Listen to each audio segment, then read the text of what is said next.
John, what are you doing now? It's already 11 p.m. You haven't contacted me. Are you still at work? What do you mean? Of course I'm working. Are you really still working? I've already come back home a long time ago. Huh?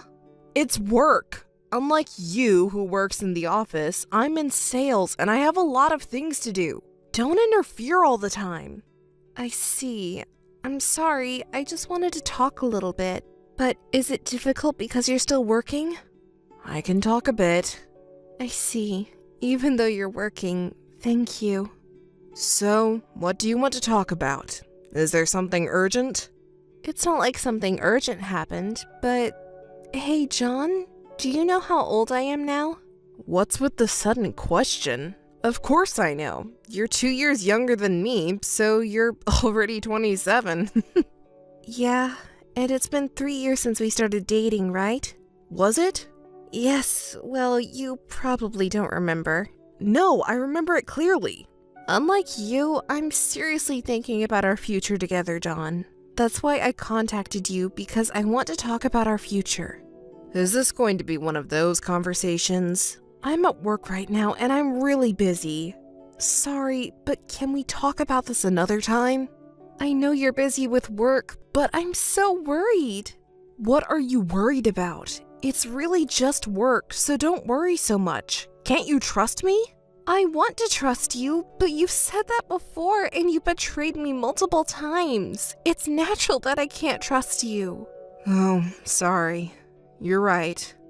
Even though you've betrayed me multiple times, I'm still serious about our future together. But if you're not interested, then I have to think about my own future too. That's why I contacted you. I don't want to waste any more time. I'm not getting any younger, you know. Yeah, you're right. I'm the one making you worry. Sorry. I'm thinking about you and me seriously, so don't worry. Really? You're thinking about us seriously? Can I trust you this time? Yeah, you can trust me this time. Okay, since we're in an office relationship, promise me that you won't betray me anymore. Rumors spread quickly, you know. Yeah, I won't do anything to betray you again. Please trust me. Okay, do you have time next Sunday? Yeah, I'm free. Can we talk about us and our future together on Sunday? Sure, I'll come to your house on Sunday. Okay, sorry for disturbing you at work. Good luck with work. Thanks, I'll talk to you later. Hey, John, what are you doing? We had plans to meet today, right? What time were you going to come over? Oh, come to think of it, that's right. But I'm really sorry, I can't meet you today.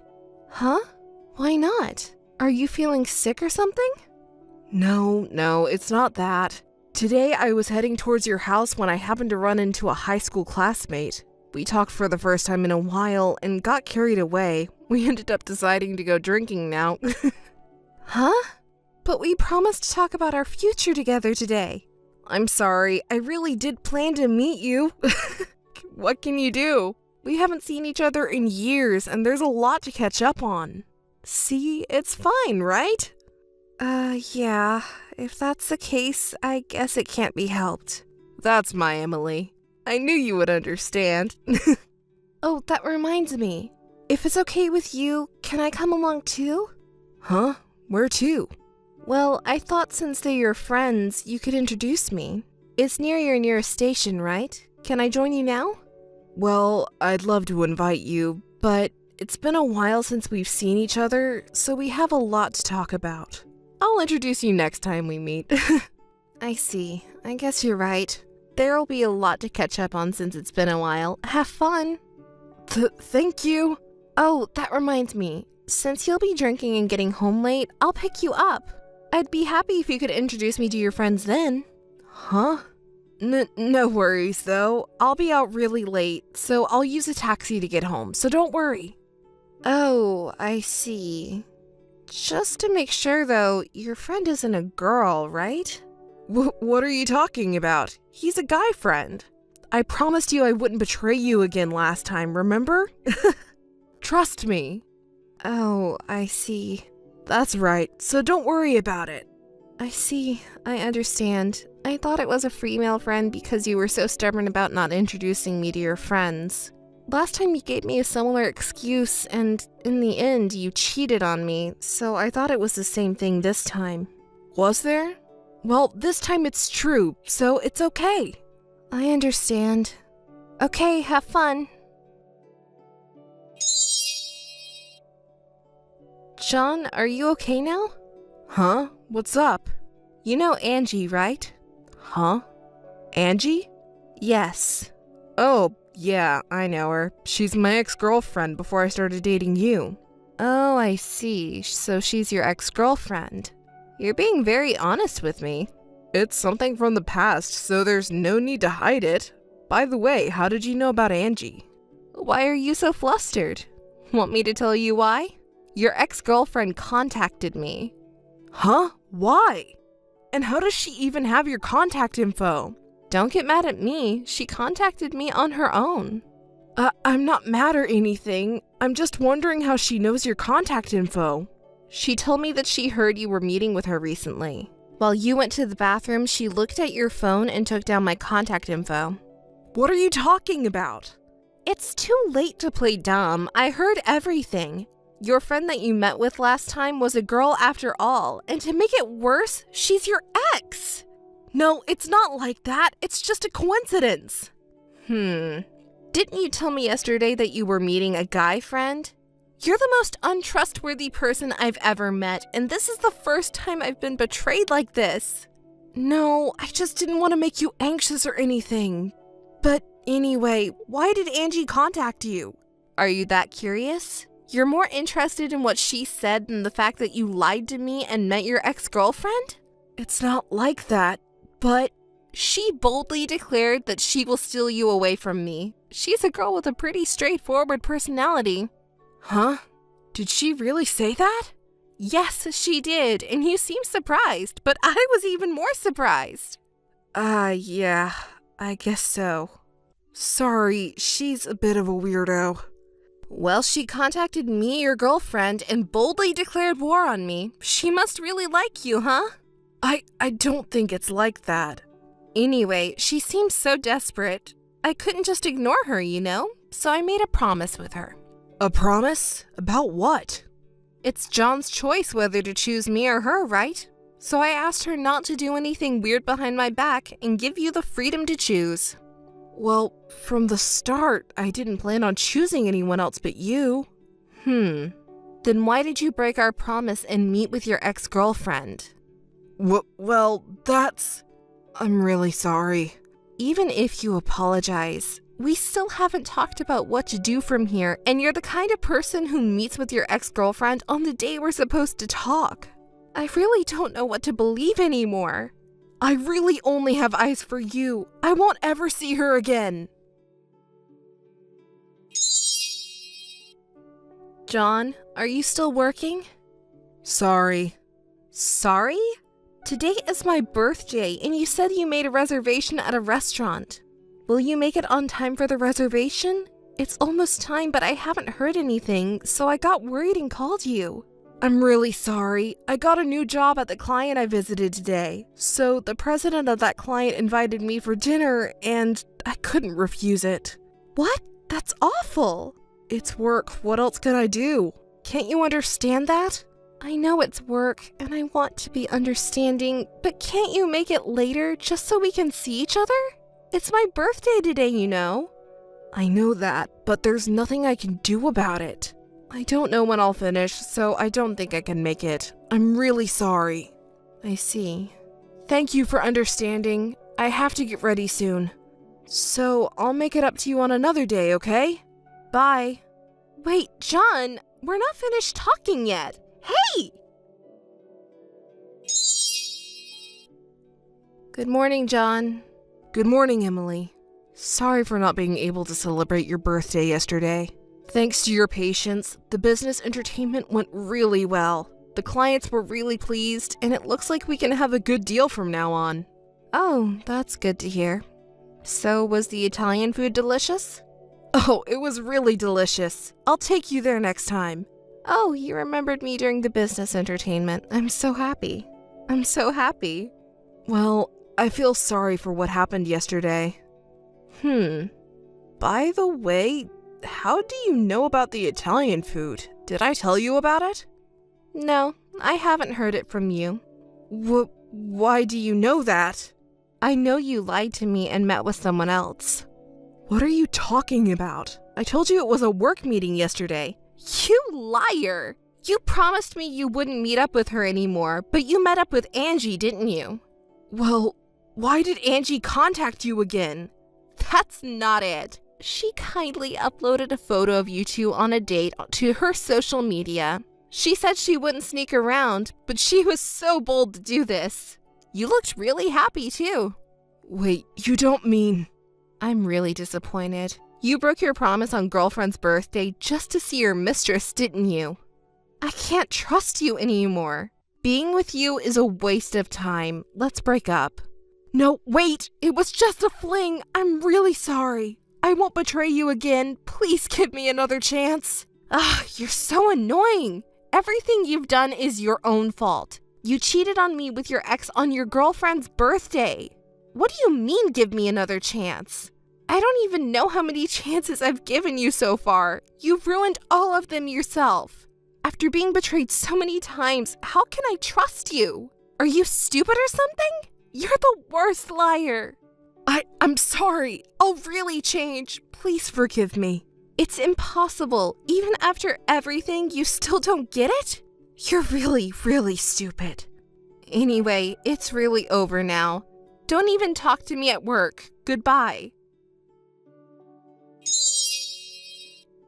Hey, Emily. How are you doing? Hey, John. We've already broken up, so don't just casually contact me like that. So what do you want now? What's with that attitude? Are you still mad? Huh? I told you before, it was just playing around with Angie. Don't be mad at me for that. Come on, can you forgive me already? It seems like you haven't really reflected on what you did. You're a really terrible man. It took me 3 years, but it was the right decision to break up with someone like you. Please don't say that. I'll treat you well this time, so forgive me. You know, I've heard a lot from your beloved Angie. Huh? What did she say? She told me all about the night you betrayed me and cheated on me on my birthday. She even told me all the details about what happened at the hotel after you had delicious Italian food. You said it was just playing around, but she said you really enjoyed it. It was the worst birthday of my life, and you said it was fun. That's a lie, right? Why did she even tell you that? Who knows? You can ask her yourself. No, I won't contact her again. I'll never hurt you again. I'm really sorry. Oh, really? Do you really think that? Oh, and by the way, she contacted me yesterday too. Huh? Yesterday too? What are you going to say next? You were saying things like she's just a cash cow about me, weren't you? I was surprised to hear that you thought of me that way instead of just betraying me. I never said anything like that. She's just trying to drive a wedge between us. Don't believe anything that person says. I have never once thought of you as a cash cow. It's up to me who I believe, right? But seriously, she must really like you. I can tell that she's desperately trying to push me away. Wait, believe me. Seriously, enough already. Just enjoy yourselves as a couple. I don't think anything of you anymore. I actually hate talking to you so much that I don't want to waste my time with you, so don't involve me in this. Emily, please, let's start over again. I realized how much you meant to me only after we broke up. What are you even saying now? I'm not going to start over with a scumbag like you. I'll do my best to regain your trust from now on. Please give me another chance. Ugh, you're so annoying. Don't ever contact me again, and tell that girl the same thing too. Wait. That girl is the worst too. You two make a great couple. I appreciate everything she told me about you, but I can't forgive that attitude of hers towards me. Just thinking about it makes me so angry. I'm really sorry. After I tell her not to contact me again, I'll block her too. So I've already told you to do whatever you want with her, right? Oh, that reminds me. Can you tell her for me? What? What do you want me to tell her? Well, it's not just that. I remembered something. Didn't she declare war on me at the beginning, saying she was going to steal you from me? Oh yeah, she did say something like that. So what's your point? I'm declaring war too. I'll never forgive you for making a fool out of me, so I'm going to get revenge on your precious John. Can you tell her that? What? Why me? Because you're the one who made this mess by cheating on both me and Angie. You're fully responsible for everything. Don't you understand that? You're a real idiot. Yeah, I guess you're right. I messed up big time. I'm really sorry and won't do it again. I truly love you. Please forgive me. Emily? I'm really sorry. Please give me an answer. Emily? Are you listening to me? I'll do anything you want, so please forgive me. Hey, Emily. How have you been lately? Are you doing well? I haven't seen you at work, so I'm worried. What about it? You have no right to be worried about me. I already told you not to contact me again because we have nothing to talk about. Emily, I'm really sorry. Are you still angry? Still angry? About what? I don't even want to think about you anymore. Oh, I'm truly sorry. Can you forgive me? I feel like I don't belong at work anymore, and even your coworkers won't look me in the eye. That's only natural. I told you not to betray me because rumors spread quickly in the workplace, didn't I? But you kept betraying me, didn't you? You should know that this is what would happen. Yeah, you're right. I was stupid, so please forgive me. Hey, are you underestimating me? You can contact me so easily like this. Have you forgotten all the betrayals you did to me? No. That's why I'm sincerely apologizing and hoping to start over. What the hell? Are you stupid or what? Maybe you didn't even notice, so I'll tell you. You used my savings without permission, didn't you? Why? It's not why. The evidence is already there. And with my money, you even bought a bag for that stupid woman. But then you contact me so normally without even mentioning that, saying, I'm sorry, please forgive me? It's really ridiculous. Oh, that is... well, we were planning to get married, weren't we? So I thought your savings were ours too. What? Are you an idiot? There wasn't even a plan to get married in the first place, was there? You didn't even let me have a say in it.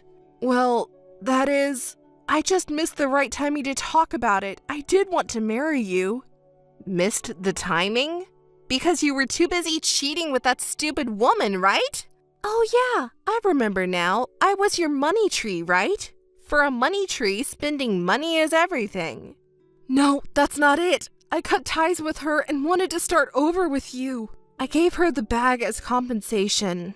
Well, you know, I thought it was an investment for us to be happy together. So forgive me, okay?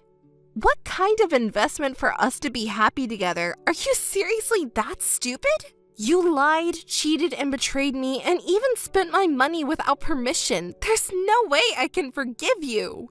So that's why. I was cutting ties with her for our future, you know. I never thought you could be such an insensitive man. And I can't forgive myself for not realizing it sooner. There's no way I could forgive that despicable scumbag who caused all of this. Emily, please calm down. Didn't you contact me prepared for what I might say? You wouldn't have just casually contacted me otherwise, right? Ugh. But I guess you're just an irredeemable idiot who doesn't understand. I'm truly sorry. What can I do to make it up to you? What are you even talking about? The very idea you think I'll forgive you is wrong. I've said it so many times, but apologizing now won't change anything. Just wake up already. Oh, by the way, make sure to pay me back the money you used to buy a bag for that stupid woman. Well, I'm glad you contacted me though. I didn't want to be the one to reach out, so thanks for giving me a reason to do so. But I don't want to hear any excuses or apologies anymore. If you don't return the money, I'll tell everything you did to the police and your company. You won't be able to say you don't have a place to work anymore, so be prepared. Hi, John. How are you doing? What's up? There's no way I'm doing well. Oh, what's up? You don't seem well. What's wrong? You're kidding me, right? You filed a theft report with the police, right? Yes, I did. It can't be helped. You weren't trying to return the money no matter how much time had passed. I had reached my limit, too. Huh?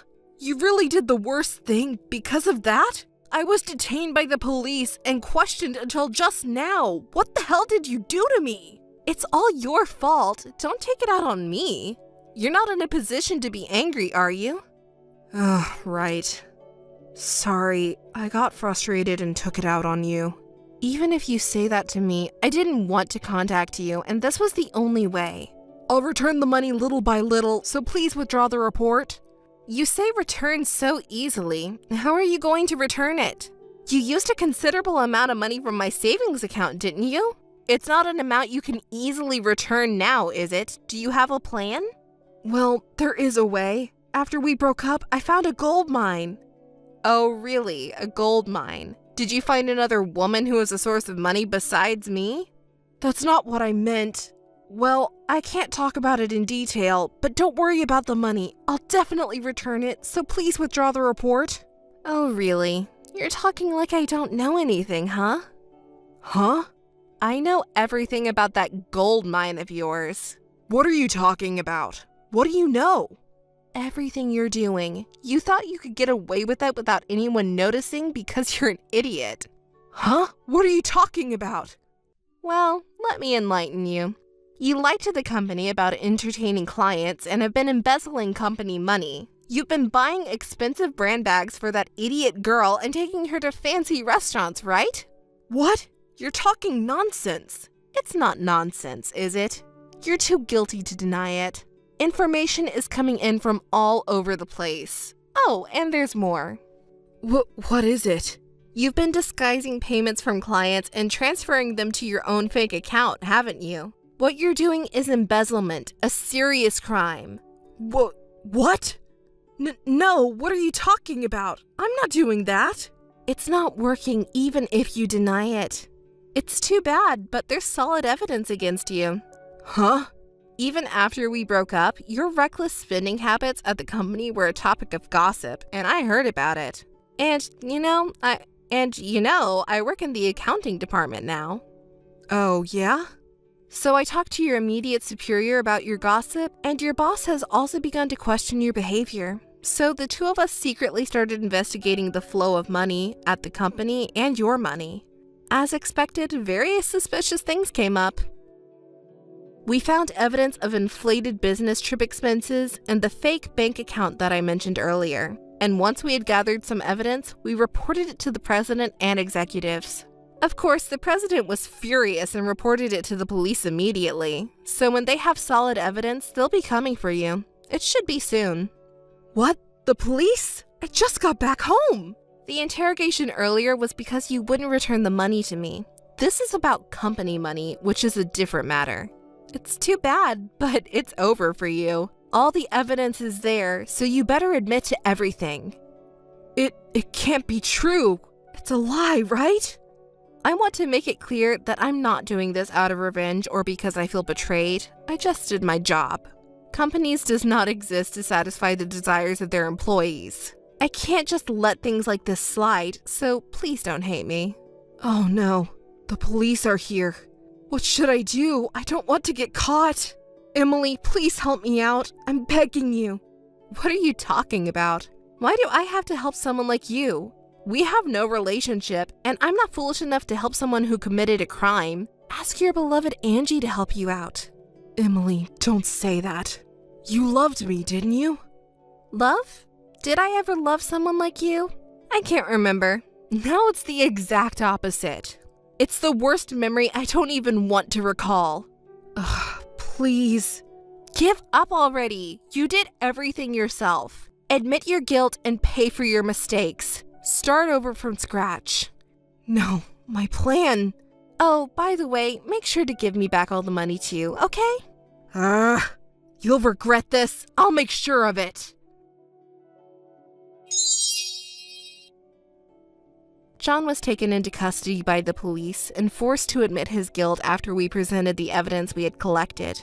Not only was he fired from the company for embezzlement, but my peaceful work life was also restored. After he served his sentence, he was unable to find a new job and had to resort to day labor and living hand to mouth, according to rumors around the company. After John was arrested, Angie contacted me saying we succeeded. In fact, Angie and I had joined forces behind the scenes. I had been troubled by his unfaithful tendencies, but I had already given up hope on him. During that time, Angie, who claimed to be his ex-girlfriend, appeared before me. She said she didn't want to increase the number of victims like herself any further and wanted to help me somehow. When I listened to her story, I learned that she too had suffered from revenge porn after breaking up with him in the past. It had taken her several years to recover mentally and return to a normal life. After finally calming down, she came to visit me upon hearing rumors that John and I were dating. After hearing everything, my feelings for him cooled off instantly, and I made a plan to calmly bring him down. With Angie's help, we were able to expose all his wrongdoing. Even though I spoke ill of her in front of him, I felt sorry for her inside. Afterward, Angie and I promised to be happy together, and we're still good friends to this day. Speaking of the future a bit more, I was favored by the son of a company executive, and I was able to have a celebrity-like marriage life that everyone envies. I can only feel grateful to her, as I wouldn't have been able to welcome such a happy future without her help. John? John, are you there? Hey, what's up? Are you still not here yet? It's almost time for the meeting. Did you suddenly get called into work or something? If you're going to be late, should I go on first and get started without you? Or should I wait here?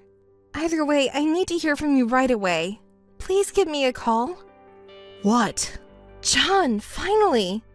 What time do you think it is right now? You didn't even call me back. And what do you mean, what? I've been worried sick.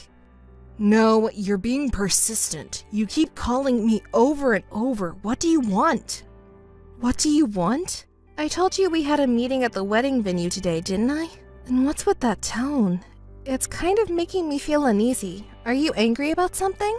What's the big deal? This is just me being myself. I used to put up a facade, but I don't need to anymore. What do you mean? I'm staying at a hotel right now with my new girlfriend. Wait, what are you talking about? I'm saying I have a new girlfriend, so I'm done with you. And we're not getting married, of course. There's no need for the meeting, obviously. Hold on, I don't understand any of this. Why are you suddenly saying this? It's not sudden. I've been feeling this way for a while. You just never noticed because you're so dense. What do you mean? You said we were going to get married. Was that all a lie? Well, at the time I really thought we were going to get married. But I realized I didn't have to choose you in the end. I don't really understand. Can you explain it more clearly? I think you'll understand eventually without me explaining it now. What do you mean? I really don't get it and it's frustrating me. This isn't getting anywhere. You're with your new girlfriend, right? Put her on the phone. There it is. The tough girl act. I always hated that about you. The way you look down on men. It really pisses me off. You're not even that cute, but you act all high and mighty. I see. So that's how you really feel. You used to tell me how much you liked that about me. You're just charmless. I'm so glad I don't have to marry you. My current girlfriend is quiet and adorable, and I feel like I need to protect her. She is 100 times prettier than you. I only wanted to marry you because your parents are rich and influential. I never loved you from the start. Wow, that's harsh. What are you going to tell your parents, especially since they were so happy about this marriage? Won't they be disappointed? Don't worry. You don't need to be concerned about that. You seem pretty relaxed. What are you hiding? Well, you'll find out eventually, even if I don't tell you now. Look forward to that time. Anyway, the engagement is officially called off. Just so you know, I'll be taking compensation for the broken engagement. The losing dog barks the loudest. Hey, have you received the wedding invitation yet? Can't you just stop contacting me suddenly like this? Your new fiancé might get upset. She's not as small-minded as you. So, did you get the invitation or not? How would I know? I haven't been checking those things. Unlike you, I'm busy. Besides, I wouldn't go to your wedding even if you begged me to. You really are a charmless woman. You're so different from your sister Sally. What does Sally have to do with this? Don't tell me you still haven't figured it out. Didn't she tell you that she's getting married? She did, but wait. You really are slow. That's right, she's marrying me. You were with your fiancé's sister this whole time? Don't make it sound so bad. I truly love her, unlike you. Since when? Remember when we went out to dinner with your sister? You wanted to introduce me to her when we got engaged. We exchanged contact information that day. You did that while I was in the restroom? How sneaky. What else was I supposed to do? Sally is prettier than you, so I had to seize the opportunity. By the way, are you sure you two have the same parents? You look nothing alike. You're not very attractive, but your sister is gorgeous. It's funny how different you two are. Anyway, I was planning to marry you because your parents own a company, but when I saw Sally... But if a beautiful woman with the same conditions appeared in front of you, who could resist? Who wouldn't want to marry a younger and prettier girl rather than an older and unattractive one, right? I see. That's how this happened. Exactly! I knew you would eventually figure it out. But that's besides the point. You have to come to our wedding because I'm going to be your future boss, and it's your sister's wedding too. If that's true. You still don't believe me? You're so stubborn. Anyway, I'm the next CEO. Why are you acting like you're the CEO already? You're getting ahead of yourself. Hey, I have to act like it now. I'm the future CEO, and I won't tolerate any rebellion. And you have to attend our wedding, got it? Hey, big sis! Did you receive the wedding invitation? Oh, Sally, I just got it. Thank you. You seem pretty calm about it. Haven't you checked the recipient's name yet? I had it confirmed. I know you're probably with John right now, enjoying my reaction. As expected of my brilliant big sis. Most people would go crazy if their ex-fiancé's new girlfriend turned out to be their own sister. But you're so calm and collected. It's not like I have any feelings left for John. Oh, there you go again, trying to act tough. You know, when you get mad, your tone gets even cooler. I can see right through you. You're really upset about this, big sis. That's enough, Sally. Huh? What's enough? You were so happy, Alice. You said he's such a good person and he really loves me. Poor Alice, betrayed by the one you trusted. You loved him so much. Stop it, Sally. You didn't even know he was cheating on you behind your back. And you were doing all the wedding preparations alone. He said he was busy, but he was just dating me the whole time. And you know what? John says I'm better than you. I'm cuter and have a better personality. Well, good for you. You can't just rely on being smart. You have to be a woman too. You're always so focused on work, you didn't even notice your boyfriend was cheating on you. But thank you. You gave me such a good guy. He's an elite businessman and handsome too. I'm so happy. Please be my guest. Pretending to be so calm while your insides are boiling, right? I'll be happy enough for the both of us, big sis. Oh, and don't be selfish. Make sure you come to the wedding, okay? It's an order from the CEO after all. Well, see ya! Hey, can I talk to you for a moment? There's something you don't seem to know yet, so I thought I'd tell you. Huh? Why are you contacting me suddenly? Well, it's about Sally. You see, she's not really my sister. Huh? You contacted me out of nowhere for this? You're saying something that doesn't make sense again. Do you think I'll fall for it? I'm not lying. Don't joke around. You're jealous of your sister because she's cute, right? Is it really fun for you to bully your own sister like this? Sally also told me that she's been bullied whenever you didn't like something about her since a long time ago. That's why you'll always be ugly. I'm telling the truth. Why won't you believe me? Well, duh, because I'm sorry to break it to you, but I'm not going back to you no matter what you say. Honestly, I never even paid attention to you in the first place. I just got close to you because your father was the president of the company. I was aiming for a reverse takeover. If it wasn't for that, who would date an ugly person like you? Even though it's for my future, I shuddered at the thought of seeing your face every day if we got married.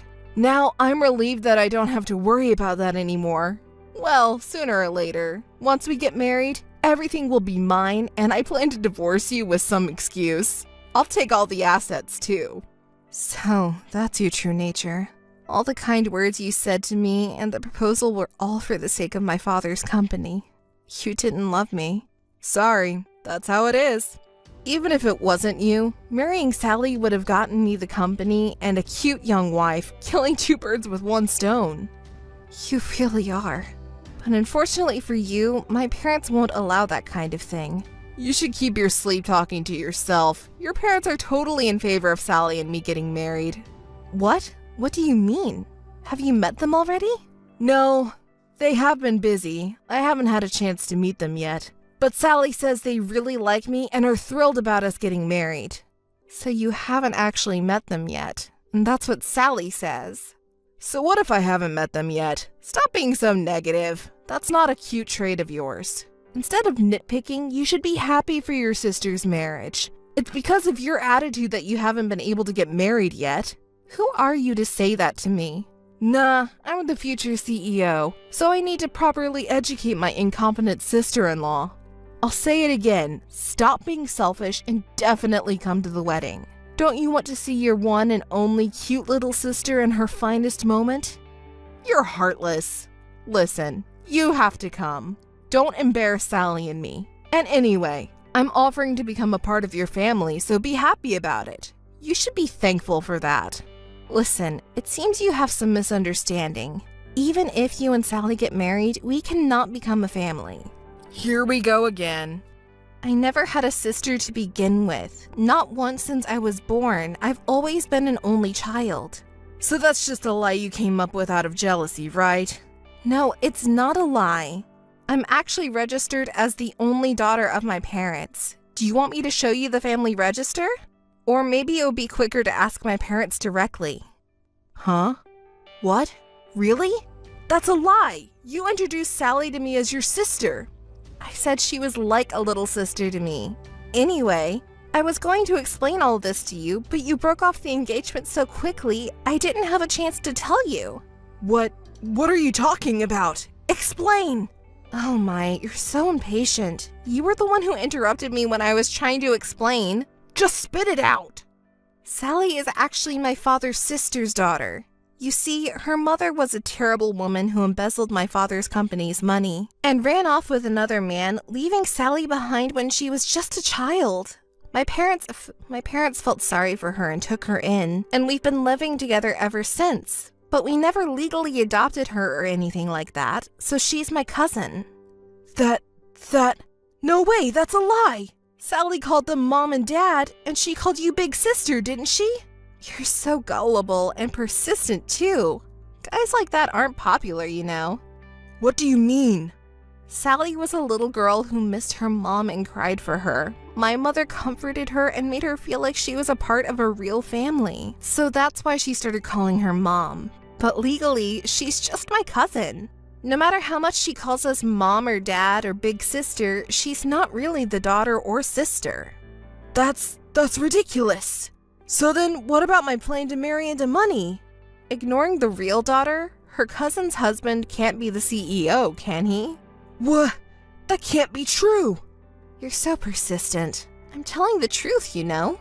Besides, you said my father would be pleased, but does he know that Sally's fiancé is my ex-fiancé? He congratulated the engagement, but that's only because he heard Sally was marrying an elite businessman. If he finds out that the groom is you and that you're his real daughter's ex-fiancé, I wonder what will happen. That's... Oh, I almost forgot. Congratulations on your marriage. May my dear cousin be happy with you forever. Well then, goodbye. Wait a minute. Alice! Alice, can I talk to you for a moment? There's something important I need to tell you. I want you to hear me out. What is it? Why so sudden? Thought you weren't going to contact me anymore. Alice, I was out of my mind. It was like I was having a bad dream. Oh, it sounded like it was a really good dream, though? Alice, I've realized something. You're a very attractive woman. I was completely out of my mind before. I was fooled by Sally's words. But I won't do anything like that again. I'll cherish you forever. Can we start over? I'll break my engagement off with Sally. It seems like you've changed your mind quite a bit. Wasn't I ugly and strong-willed and not cute? Sally was the one who made me think that. She convinced me that you have been bullying her since you were kids. But now I understand. You're not a terrible woman. Is that so? Then was all the foul language you used to insult me before at Sally's urging? Yes, that's right.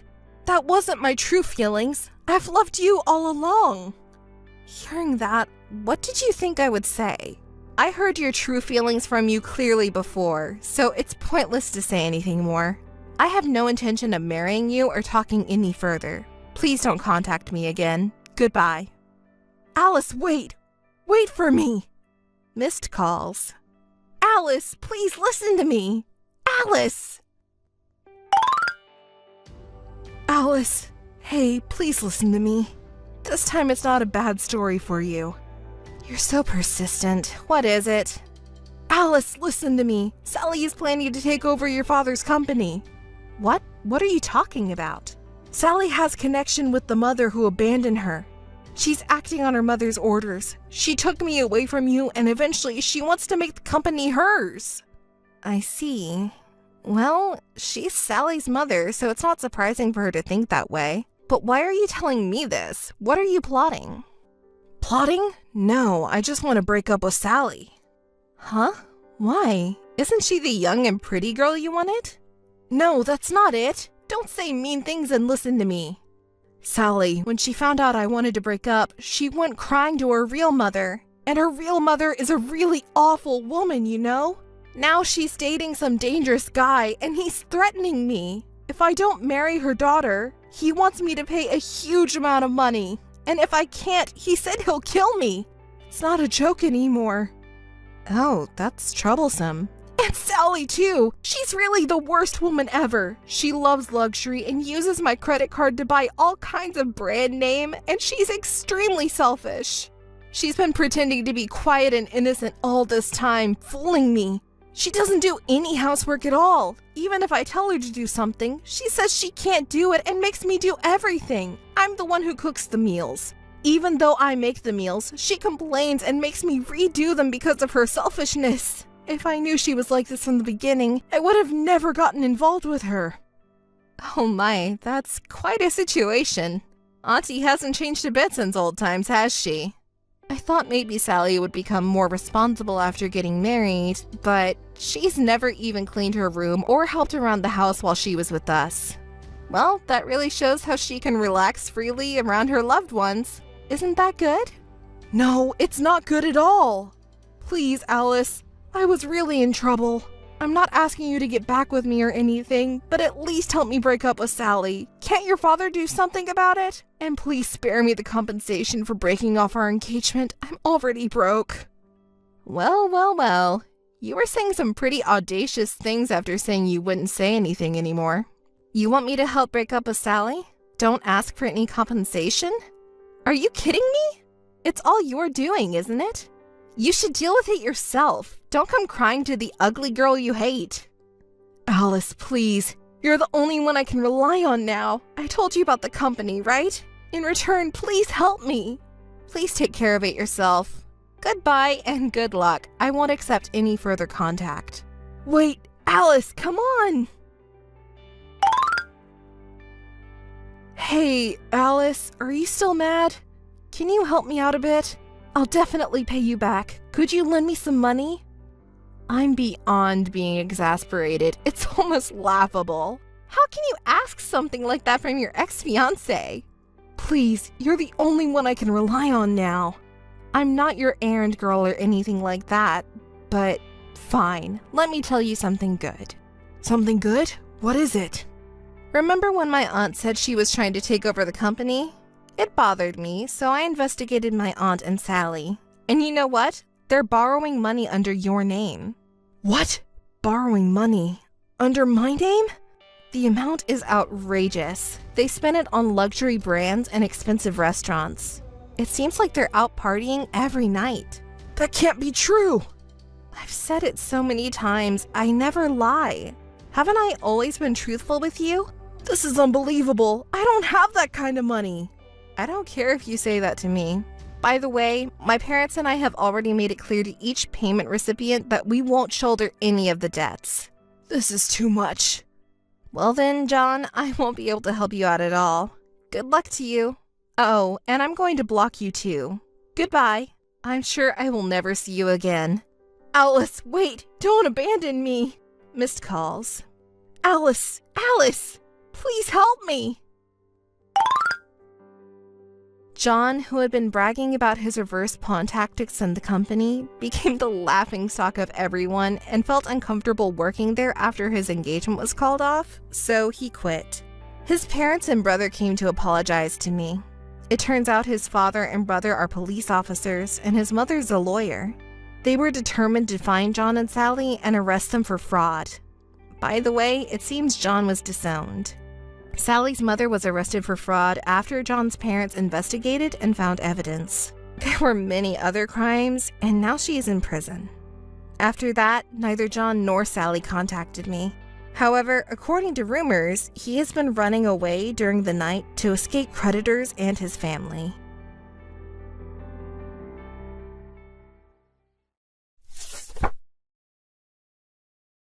Amy, I heard today's your wedding day. Why didn't you invite me? I feel lonely. But today's a joyous occasion. Congratulations from the bottom of my heart. Sarah, thank you. I'm sorry I couldn't invite you. Really, even though you're my only sister, I feel lonely. But you said you were busy when I talked to you about my wedding, so I didn't think you would come to the wedding. Family comes before work, you know. You're not that heartless. Oh, I'm sorry. I didn't mean to make you feel that way. It's fine now. More importantly, I heard your new husband is wealthy. Amy is marrying into a wealthy family. How do you feel now? Do you feel like a princess after all? No, it's not like that. I feel the same as before. Really? But you're marrying into a wealthy family, so it's okay to indulge a little, right? Like going on trips or shopping. Even if you're not interested in luxury brands, good things are worth it. Just by raising the price of something a little, a woman's value can increase multiple times. Is that so? I don't think it's like that. It's true. From now on, Amy will be associating with people who have those things. So be careful, okay? If you keep using a shabby-looking bag like you used to for years without changing it, people will laugh at you. Sarah, I'm sorry. I really want to talk more, but... Well, that's right. It's your wedding day, huh? I'm sorry. I've been too excited. I also had something really good happen today, so I wanted to share it with you. I'm sorry. It's okay. I'm sorry. I'm a bit busy right now, so I'll contact you later. It's okay. No worries. By the way, say hi to the groom for me, okay? Sure. I understand. If there is a groom, that is. Huh? What do you mean? I mean exactly what I said. Wouldn't it be difficult if the groom wasn't there on the wedding day? So, if the groom is there, please pass on my regards, okay? Why do you know that Roy isn't coming to the wedding? I haven't told anyone yet. Really? Is that so? You should tell everyone as soon as possible. That rich groom ran away on the wedding day. Sarah, how do you know? Please, if you know something, tell me. I can't get in touch with Roy at all. So you have to tell other people quickly. If they hear that the groom is gone, the guests will be surprised, won't they? Sarah! Stop joking around. You know where Roy is, don't you? Well, can't be helped. Roy's been with me since yesterday. Even now, of course, we're together. I can't believe you haven't contacted anyone when the groom is missing. It's really something, huh? You should tell the guests quickly. It would be funny if they laughed. Together? What do you mean? We spent the night together from last night.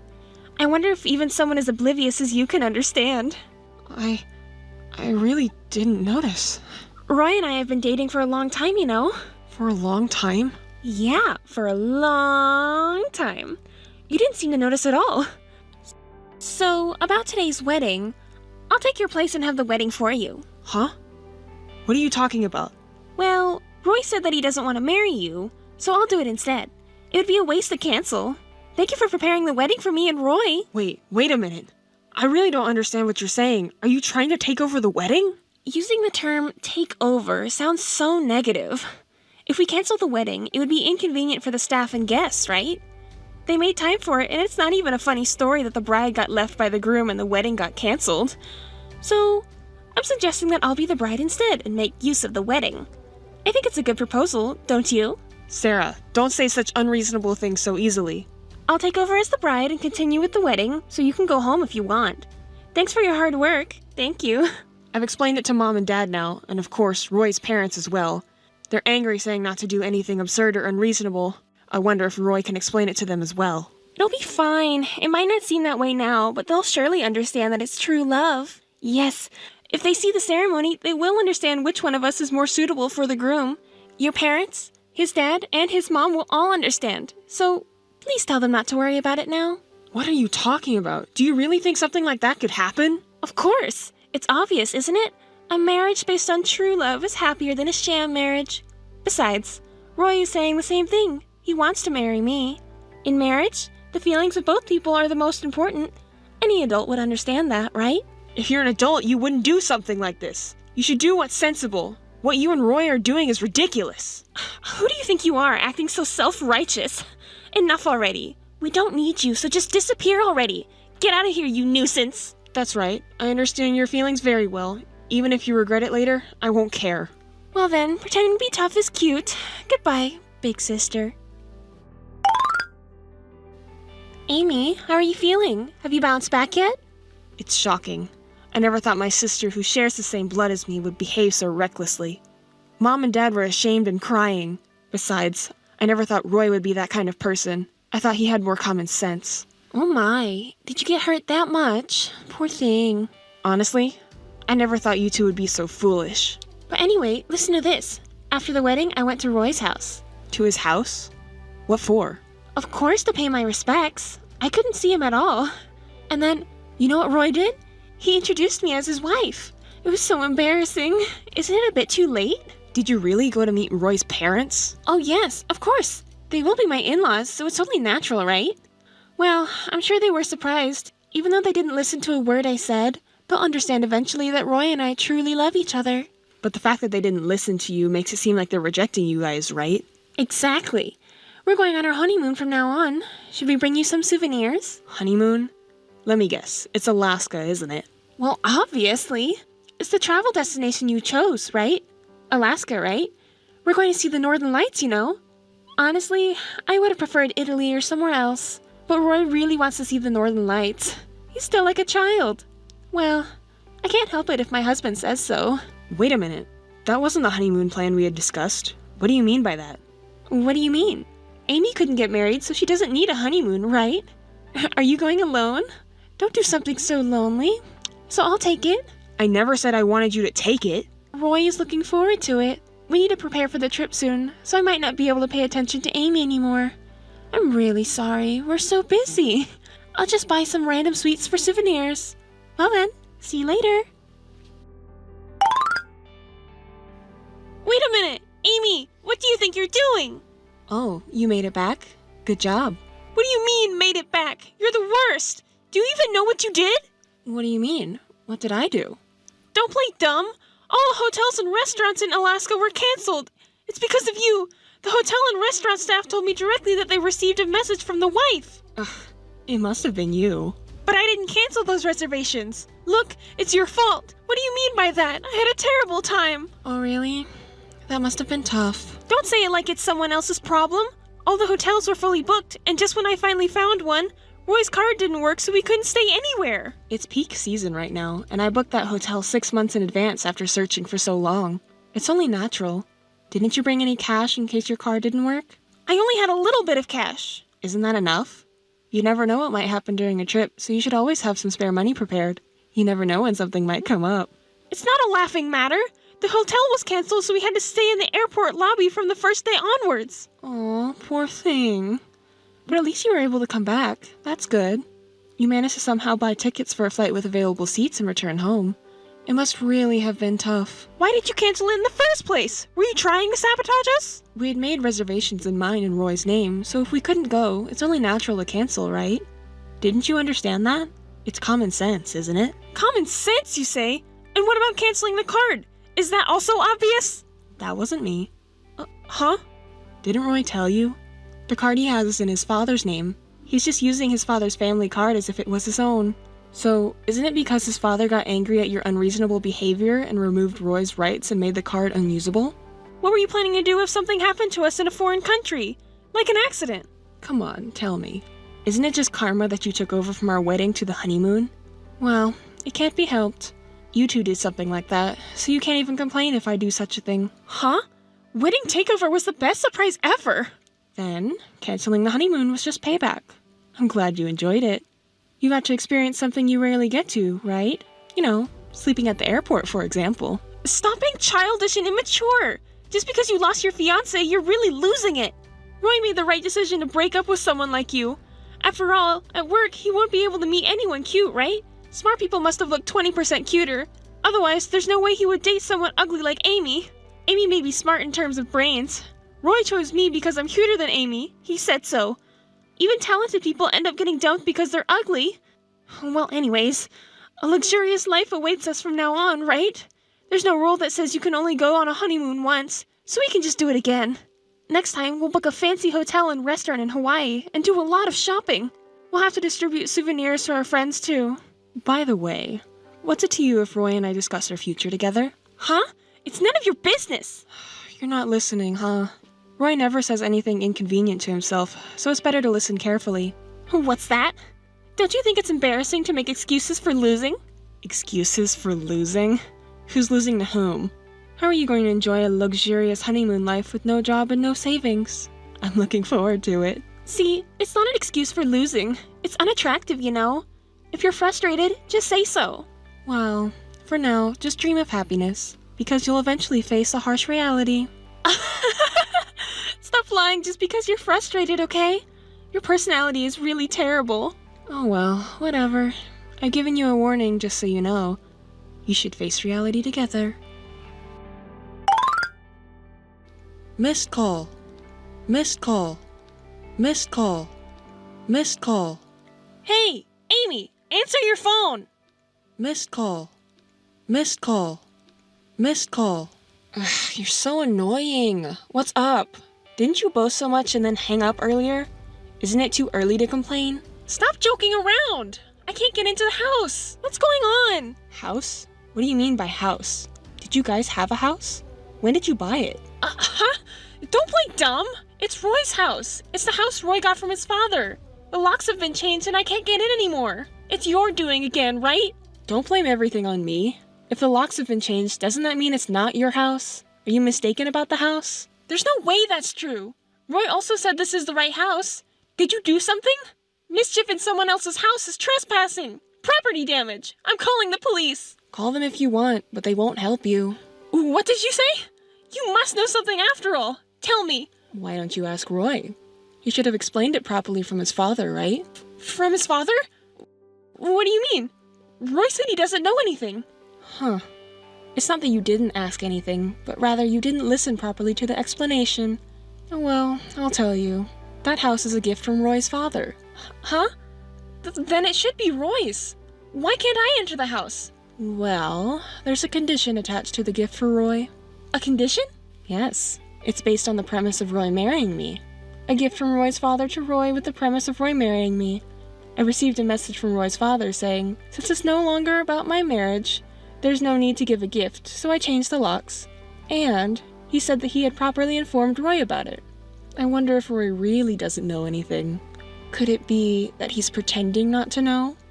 You're the type of person who blames others, keeps quiet, and lies when it's inconvenient for you. That's not true!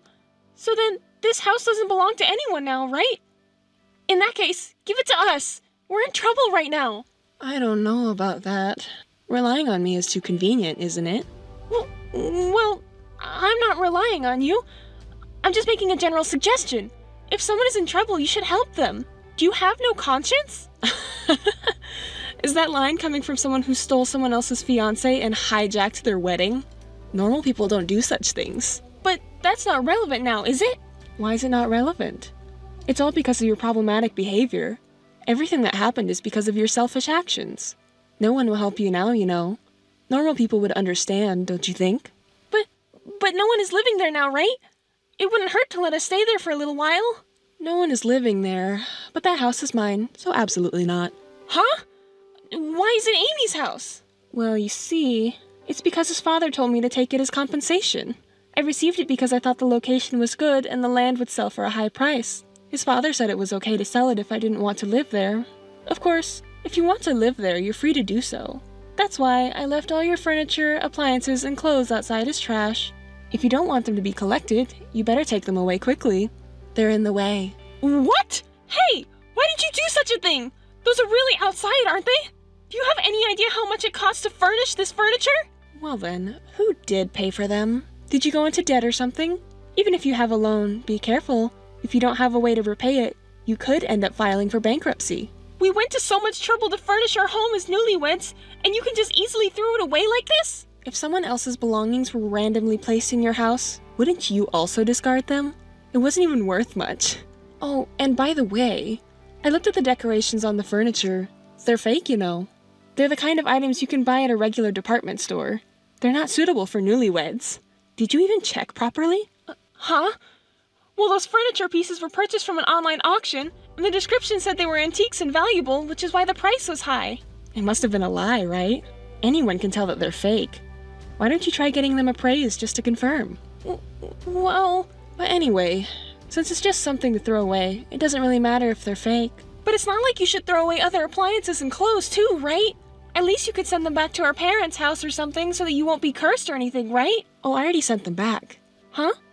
But Roy's parents and mom and dad all said that they disowned you two, so they refused to accept the packages. They don't want any of your belongings, so it's okay to just throw them away, they said. Didn't they talk to you and Roy about it? That's why I threw them away. That's ridiculous! There's no way such a stupid story could be true. I won't be fooled by such lies. Fine then.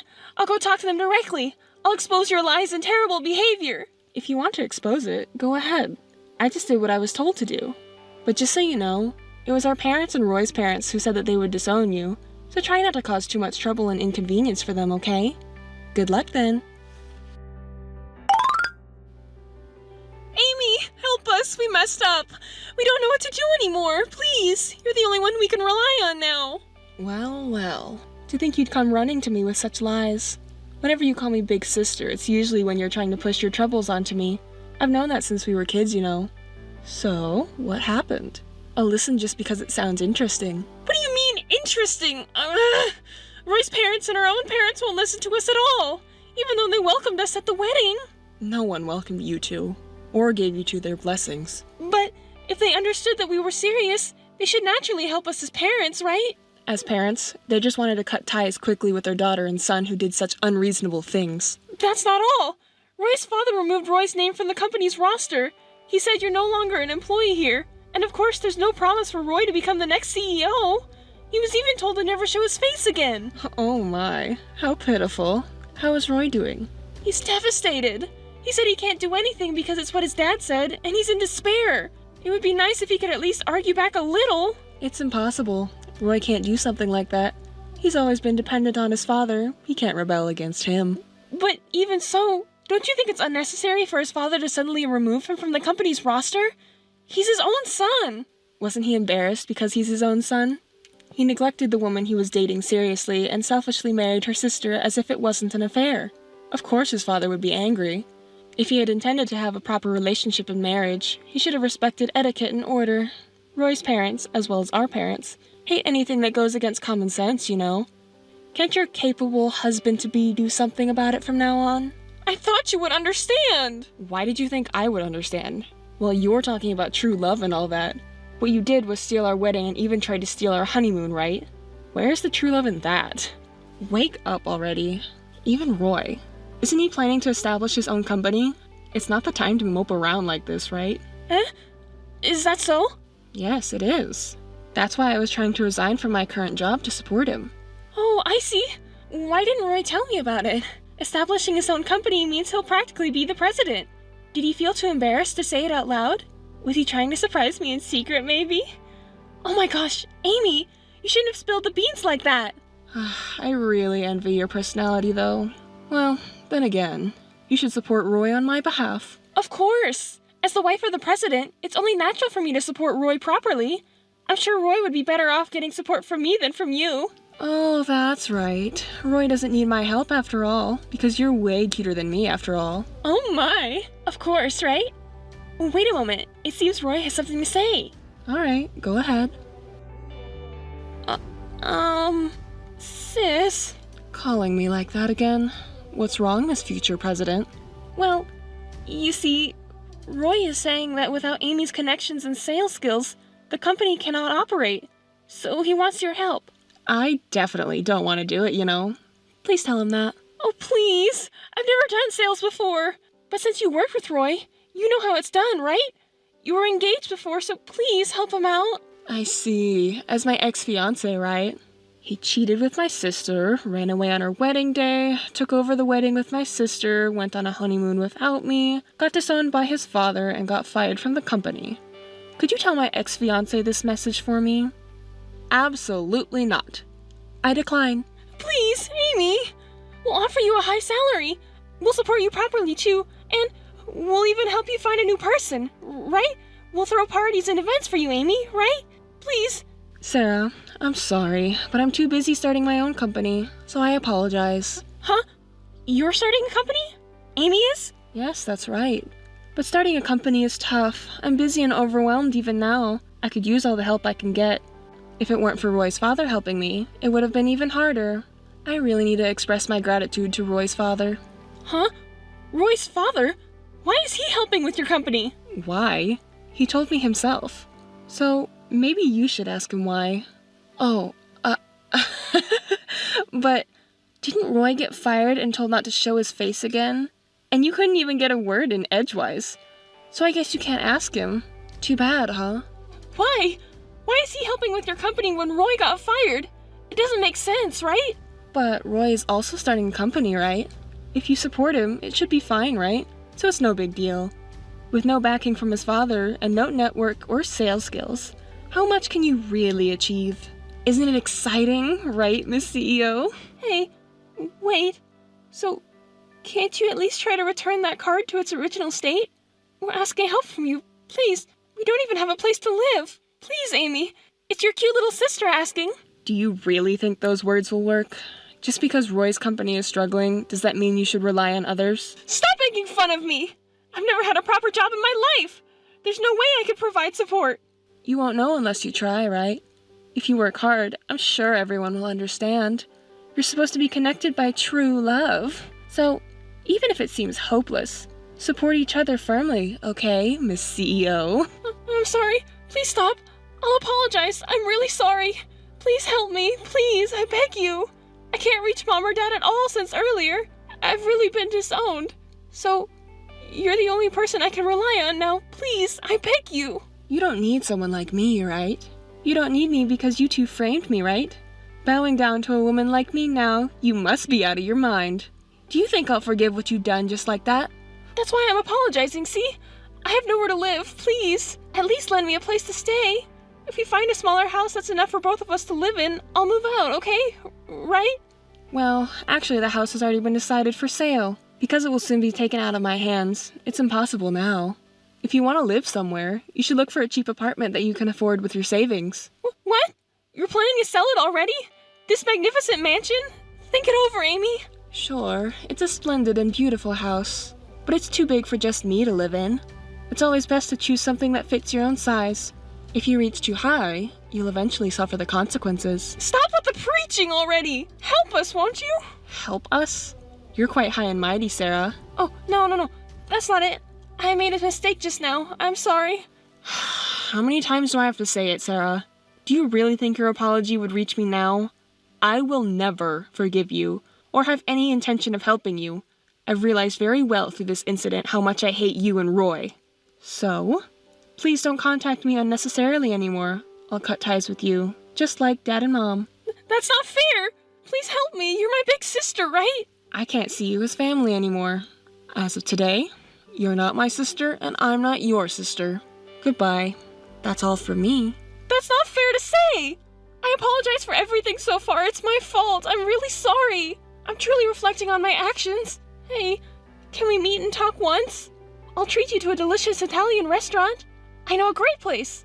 Let's eat there together, the three of us, right? Please? Sarah, are you really out of your mind? Do you think I would have a meal with the man I broke off my engagement with? I'm not that kind of woman. Well, I guess so. I'm sorry. Then, Let's have a meal, just the two of us. I'm sure you would like it too. Despite your invitation, I have to decline. I don't want to be seen as a woman who steals someone else's man and is considered family. Well, Roy too.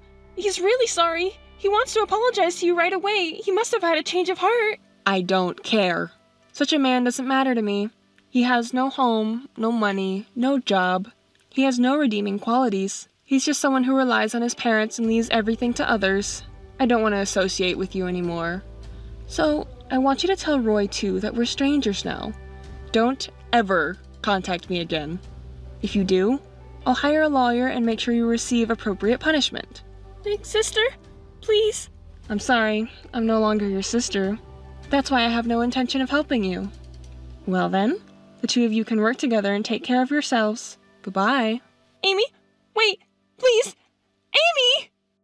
Missed call. Missed call. Missed call. Roy had been requesting interviews from various acquaintances' companies, but the incident at the wedding had already been spread around, and he was being rumored as the bomb man who couldn't do anything.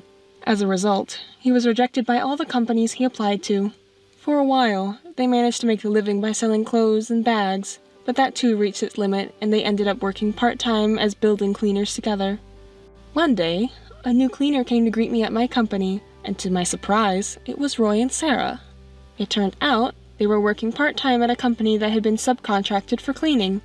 They didn't know it was my company, and when they entered the president's office, they looked surprised but quickly lowered their heads and started their cleaning duties. My company's performance had been growing year by year, and we were planning to go public in the near future.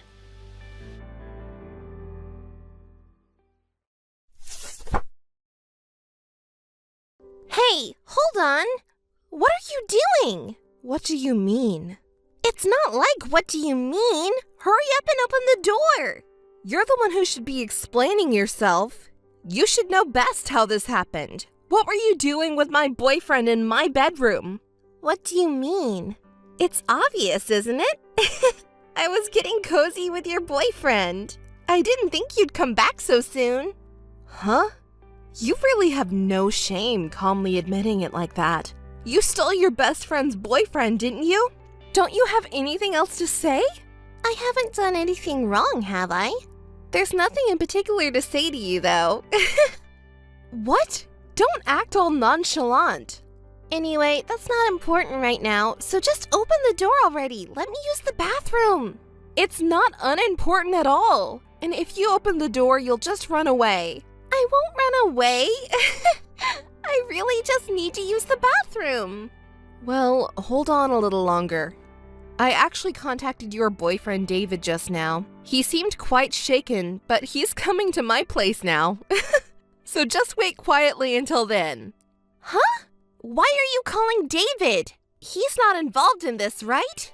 He's not unrelated at all. I thought you broke up with David because you went after Sam, but it seems like it's not the case. You're not actually broken up with David yet? Which means not only me, but David is also a victim, right? So it's not strange at all to have him here in this situation. Huh? First of all, you also have a role in being cheated on. Sam wasn't satisfied with you, so he ended up with me, right? Huh? It's my fault? What are you even saying at this point? You still haven't realized that you're at fault. Oh, right! Come to think of it, you and David were co-workers at the company, huh? And what does that have to do with anything? It's not relevant to the current conversation. You both work at a small construction company doing dirty jobs together. Oh my, you two are such a perfect match. Huh? What are you talking about? Oh, I've got an idea. I'll let you have David. In exchange, I'll take Sam. Sam has decent specs and he's handsome, so he suits me better. Oh my, what a brilliant idea. You really are a hopeless woman. Oh, by the way, even though you're blabbering nonsense, I've saved this entire conversation and I've recorded all the abusive language. Your true nature and how you've insulted both David and me are all in there. I'll expose your true nature to David, so be prepared. Huh? Don't mess with me. Don't be so cowardly. Cowardly?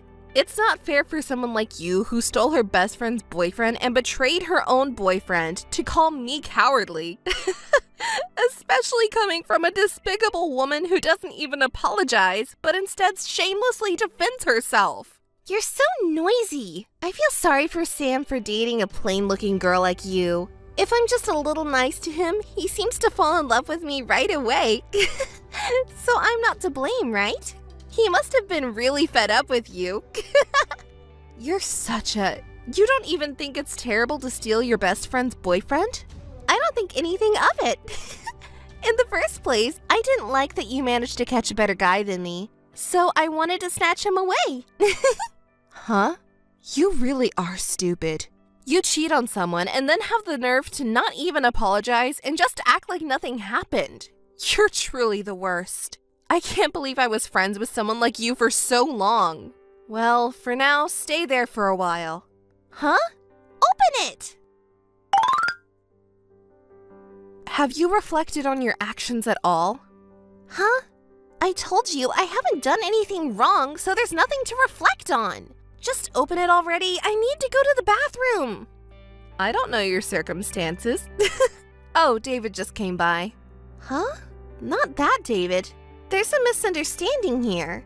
There's a reason behind it, and Mary just got it all wrong. What are you talking about now? I was just angry at your response earlier and said some mean things. Hey, sorry about that. It was all a joke. There's no way I would betray my best friend. It's too late for apologies now, you know. Have you forgotten already? Didn't I tell you that I have saved everything from earlier? Huh? You're acting all high and mighty even when I'm trying to apologize? There you go again. That's your true nature, isn't it? David must have figured it out, too. We've been completely fooled. Don't be fooled by Mary's words, David. This person is just misunderstanding things and enjoying being the tragic heroine on their own. David, it's enough if you just believe me. Mary, you're doing selfish things to ruin our friendship, you stupid woman. That's why Sam chose me over you, an ugly and dumb woman. See? Sam chose you? That's like admitting in front of your boyfriend that you cheated on him. In the first place, you're the one who ruined my relationship with Sam, right? Don't act like you're the victim. Huh? I didn't admit anything. Hey, David, it's not true. I just fell for Mary's manipulation. It's a pity, but I can't make any more excuses. David has seen everything now. Lies. David, it's really not true. Don't believe that woman. I'm disgusted knowing your true nature. I don't think you'll believe anything anymore. Too bad. After all, it wasn't me who ruined your relationship with David. It was you yourself. Don't blame it on me, okay? Huh? Sam is really angry at your behavior too. He regrets choosing a woman like you. It's over for you too. It's fine if you just keep being angry on your own. A man who has no decency and cheats with his girlfriend's best friend is not someone I want anyway. I'll give him to you. You're a perfect match. The lowest woman who betrays her best friend and the lowest man who betrays his girlfriend. What are you saying? Hey, Mary, please let me out of here. I said a lot of mean things, but I was just angry and upset. I'm really sorry. Please forgive me. Do you really think you can be forgiven after saying such horrible things? There's no way I can trust a woman like you. You're truly an idiot. I'll do anything. Mary, please open this door. I beg you. Okay, I understand. I'll go ahead and open the door so you two can leave this house together ASAP. 2 of us? Me and David? Are you kidding me? It's you and Sam! I don't want to see your face or that shitty guy's face, so just leave together nicely. Hi, Mary. How are you doing? Huh? Anne? How do you know my contact information? I changed my phone after that. How unfortunate. A friend told me about it. When I said I lost my phone and didn't know it, they told me right away. Well, I didn't tell anything to my friend, so it must have been you. But seriously, how surprising that you can contact me like nothing happened. Don't be so mad. It's been a while, you know. So what do you want now? Oh, right. I had to contact you because there's something I absolutely need to confirm. What is it? You already know that it's about the wedding invitation, right? Did it arrive safely? Oh, that's what it was. I received it, but didn't even bother opening it. Why do I have to go to your wedding anyway? Oh, come on. We promised in the past, remember? As best friends, we said we'd give speeches on each other's weddings. Forgot about that, huh?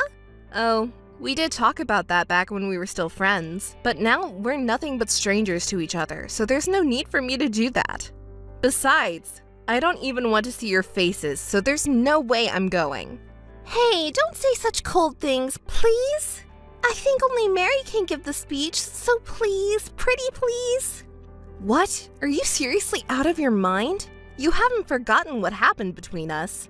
It was 6 months ago. What are you even talking about? It's not a matter of time. You've done the worst thing as a person, and you haven't even apologized for it. There's no way I can just forget about it. Well, calm down a bit. The more we talk, the more irritated I get. We're not on good terms anymore. Anyway, I'm saying I don't care about your wedding. Seriously, instead of being angry forever, calm down.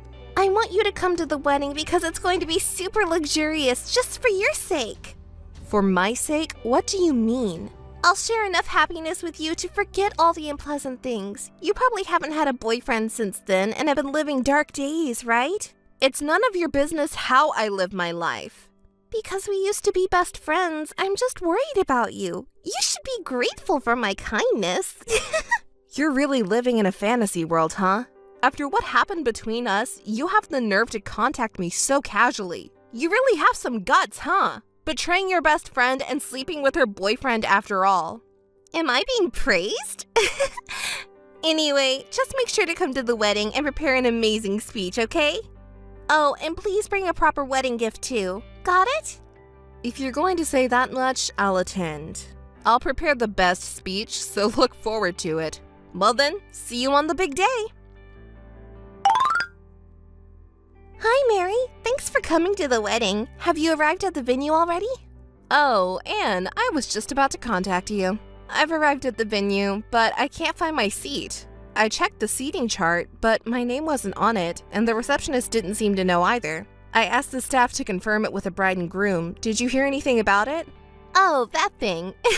Come to think of it, one of the staff members came to this waiting room earlier. Oh, good to know. I guess there was a mistake and my name was overlooked. Well then, I'll just wait for the staff to come back. Oh, well, don't worry about it. I already told the staff, so you should be fine. It seems like you came to the wedding without being invited, so make sure to send you off. Huh? What do you mean? Don't you understand? You can't attend this wedding. What? You lied to me? Well, if you put it that way, I suppose you could say it like that. Well, you did quite a number on me 6 months ago, so I'm just returning the favor. What? What did I do? After all that, you still don't think you did anything wrong, huh? I didn't think I did anything wrong at all. Sam chose me, you know. I told you back then that the one who gets cheated on is at fault. You. Maybe you were planning to give a touching speech for me, but it's not necessary. I never intended to ask you for anything from the beginning. I just wanted to embarrass you in front of everyone. Oh, I see. You really are a despicable piece of shit, huh? Well, I guess you can't change that easily. If that's how you feel, then I'll just leave. Say whatever you want. It just sounds like the howling of a loser who missed out on happiness. Oh, by the way, I assume you prepared a gift for the wedding, right? Yes, well, I was asked to attend and bring a gift, so I brought one. Oh, and I prepared a special gift just for you. I'll leave that at the reception desk too, so look forward to it. Oh no! What's gotten into you all of a sudden? You're being so considerate, huh? Just like the old times. Thank you! Hey! What's going on? Where are you right now? What happened? The bride who was supposed to be in the midst of her blissful wedding reception is in a panic. Aren't you supposed to be at your wedding reception right now? Did something happen? No, it's not like that at all. None of my friends who were supposed to come to the wedding showed up. The friend who was supposed to give a speech and the friends who were supposed to do a performance. Everyone. It's like they all boycotted it. Oh, I see. That's so unfortunate. It must have been your doing, right? What did you do? Well, after I left the wedding gift at the reception, I bumped into David. David? Yeah, I do. So we talked, and it turns out he had experienced the same harassment from you as I did. We were going to go out for a meal together, but then some of our friends found us. I guess they got curious because I hadn't talked to them about you. Huh? So did you talk to him? Well, I thought it would be weird to come all the way to the wedding venue and then leave, so I couldn't hide it anymore. I ended up explaining everything that happened between us up until now. What? What were you doing on my important wedding day? No. It's because you did something nonsensical like seeking revenge on me and David, right? It's weird to come to the wedding venue and then leave before it even starts. Anyone would think that's strange. Since nobody knew anything, it was just assumed that you and I were still best friends, you know? Ugh. But then why did everyone end up not attending my wedding? You probably cried again, calling yourself the tragic heroine as always, right? Well, it's because David and I just told the truth as it is. Then everyone got really angry. Of course they would be. And it seems like they decided that such unreasonable people aren't friends or anything. That's... Everyone wanted to know more details and got all excited talking about it. So we ended up going to the club together, and now we're all having a blast. What? The club? Why did it turn out like that? You know what's funny?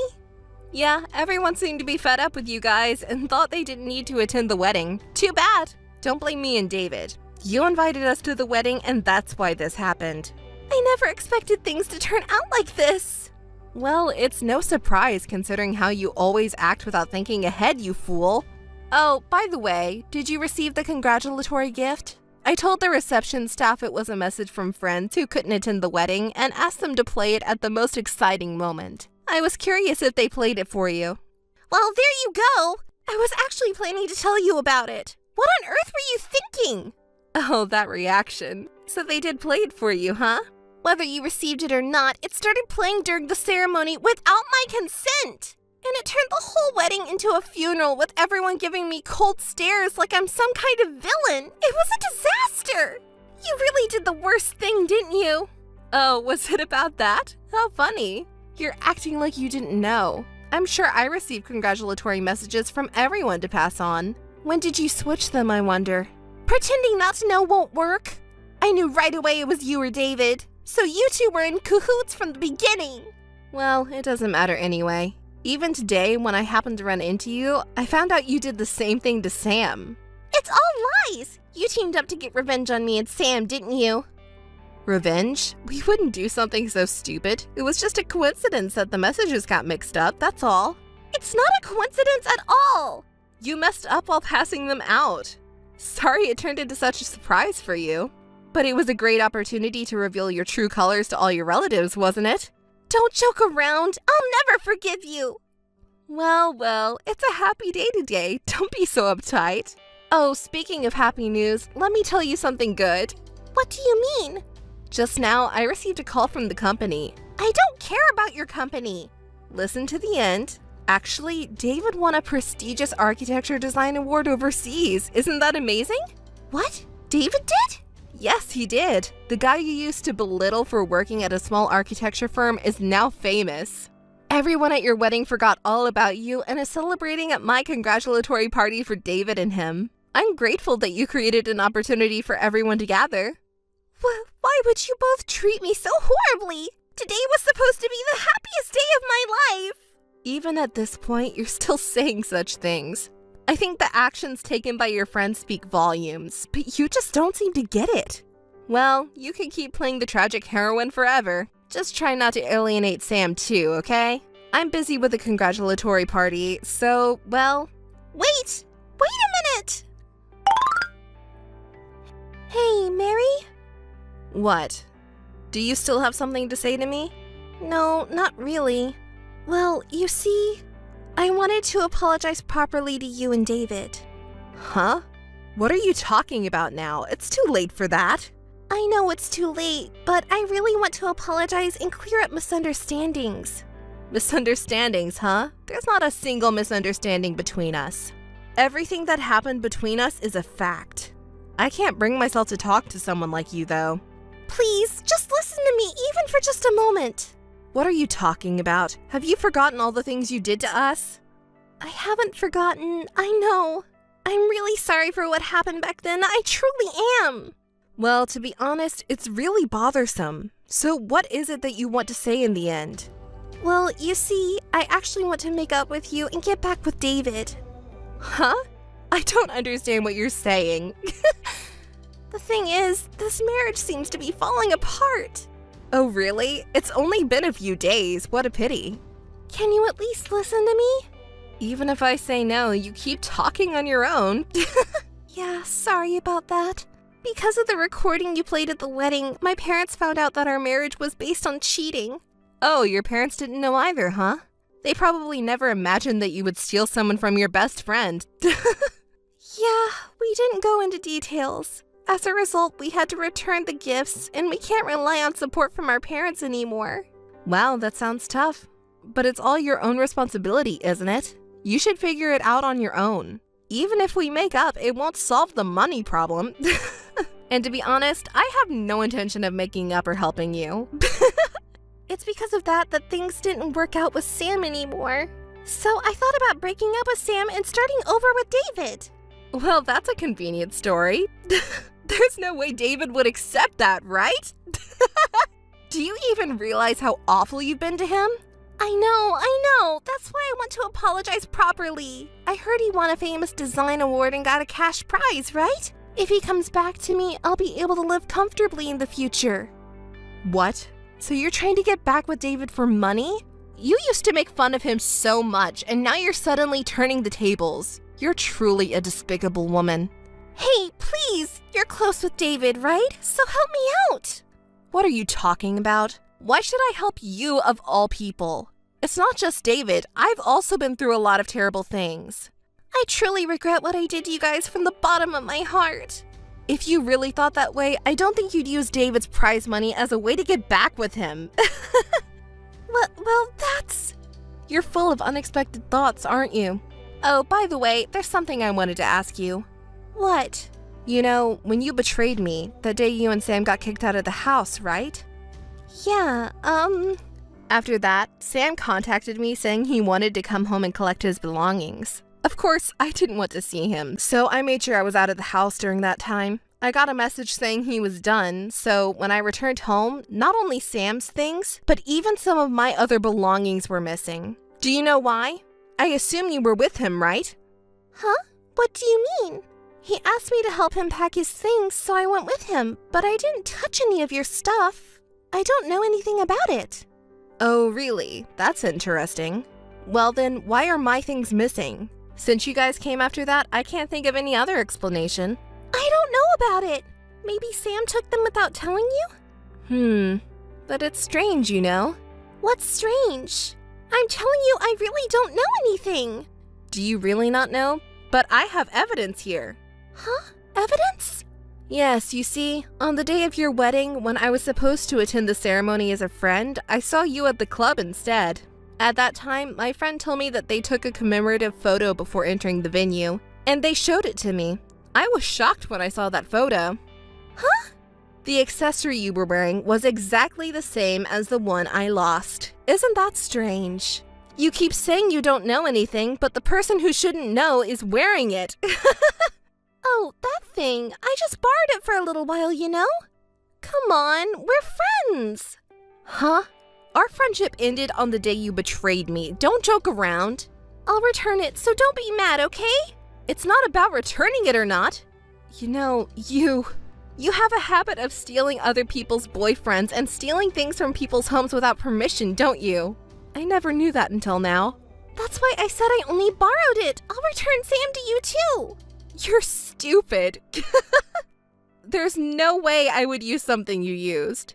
I'll return it properly, I promise. So please cooperate with me to get back together with David. You're the only person I can rely on now. Please, Mary. I have no obligation to cooperate with you, as I said before. Deal with your own problems yourself. That's... David blocked me and I can't even contact him. Well, that's understandable considering what you've done. Just connecting us for communication would be enough, please. You're persistent. No matter what you ask, I won't feel like doing anything for your sake. Ugh. Well, as you know, David has won a famous design award and he's busy. He's flying around the world and I'm always accompanying him as a support role. I have to go to Europe for the award ceremony today too. I don't have time to indulge in your fantasies. Europe? Originally, I should have been there. He used to make fun of both me and him so much, right? And even walked away from me on his own, so regret is useless. But even now, I'll show you that I can win back David's heart. Oh, I think you should give up already. He's so busy that he doesn't have time to care about you too. Well, I should start getting ready soon. Oh, I'll give you the imitation jewelry you stole and the cheap ex-boyfriend. So you should make up with Sam and repay your debts properly. Don't contact me anymore, okay? Hey, please don't abandon me. Wait a moment. Listen to me until the end. David's design, which won an International Architecture Design Award, has become incredibly popular worldwide. He's being invited all over the world and making great strides, and I, who support him, am also busy traveling the world. As a top-class producer who has produced a world-renowned architect, I'm swamped with TV appearances and magazine interviews. I'm living such fulfilling days that I've forgotten about those terrible events. On the other hand, that awful ex-friend Anne seems to still have a habit of cheating and stealing. She's still repeating infidelity and petty theft and has become a famous person in town as a light-fingered thief. She's been trying to contact David in various ways, but of course he ignores her. She's been abandoned by her parents and friends and seems to be living lonely days. As for my ex-boyfriend Sam, he used to ambush me everywhere trying to reconcile with me. He even kneeled down and begged for forgiveness on the street, saying, "I regret betraying and dumping you. I want to start over with you." But I pretended not to know him and said, "Who are you?" with a smirk, since I had my bodyguards with me. He won't dare show up again, I'm sure, with my bodyguards around. Since then, there's no more toxic people lurking around me and David, and everything has become peaceful. I'm always surrounded by female fans who adore me and my bodyguards. I lead a lively and busy life.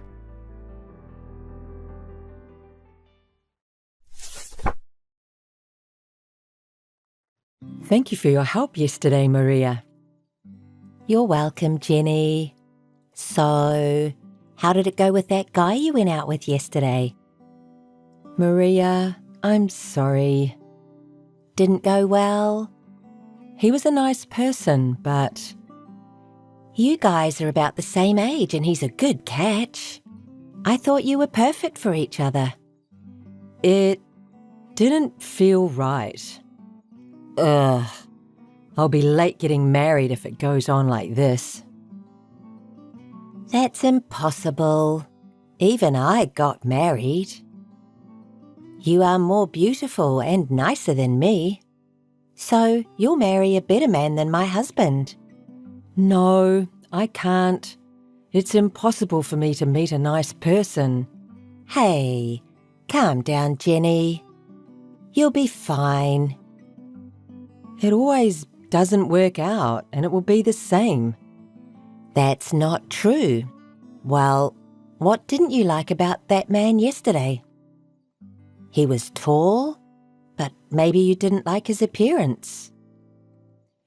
Well, on a scale of 1 to 10, I'd give him a 6 or 7. 6? Really? I thought he was good looking.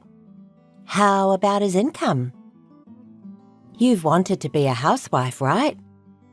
It'll be enough if a husband earns as much as he does. Really? It's not enough at all. You have high expectations. And I didn't like him because his family doesn't seem to be rich. We have to consider family background because we can't live with someone who's not well raised, right? Oh, really? Remember the guy you introduced me to last month working for an IT company? He was the best when I look back now. He has considerably better income than the man I went out with yesterday, doesn't he? Oh, him. He seems to be going out with a woman who is an engineer at the same company. But he's not married, right? then I still have a chance. You should stop thinking that way. By the way, you were saying that you were tired of men hitting on you all the time. Aren't there any good men among them? No way. They're people who pick up on women. I've never told them my number. Oh, really? I'm getting fewer and fewer guys coming up to me recently. I'll remain single for my entire life. I don't want that. Don't be pessimistic, Jenny. There's no way that men leave a pretty woman like you alone. Then why can't I get married? You have a great husband.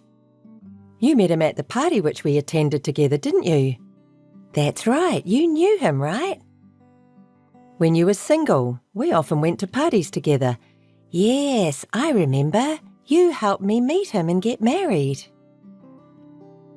You're lucky. You make fun of me because you're happy.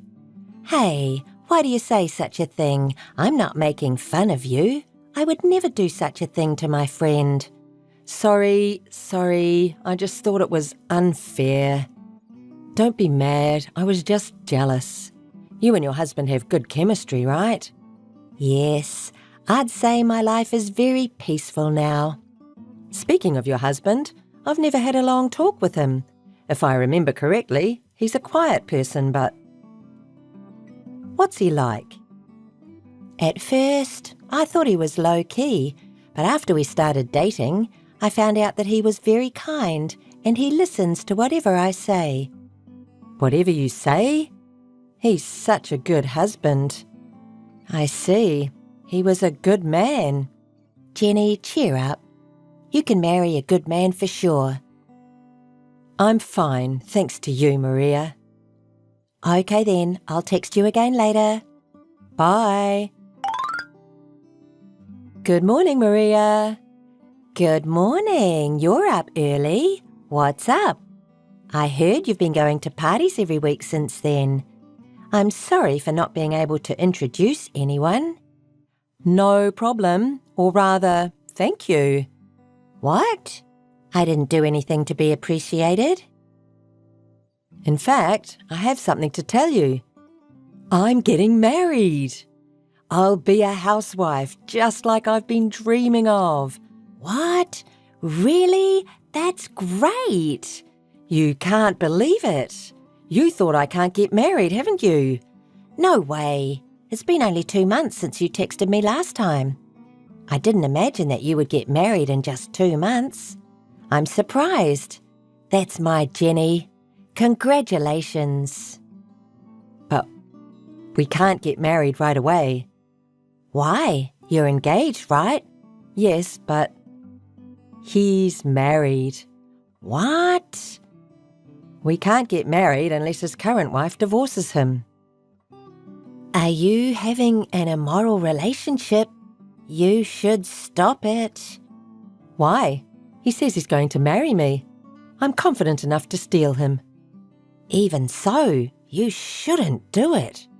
You'll get into trouble. Jenny, please, stop.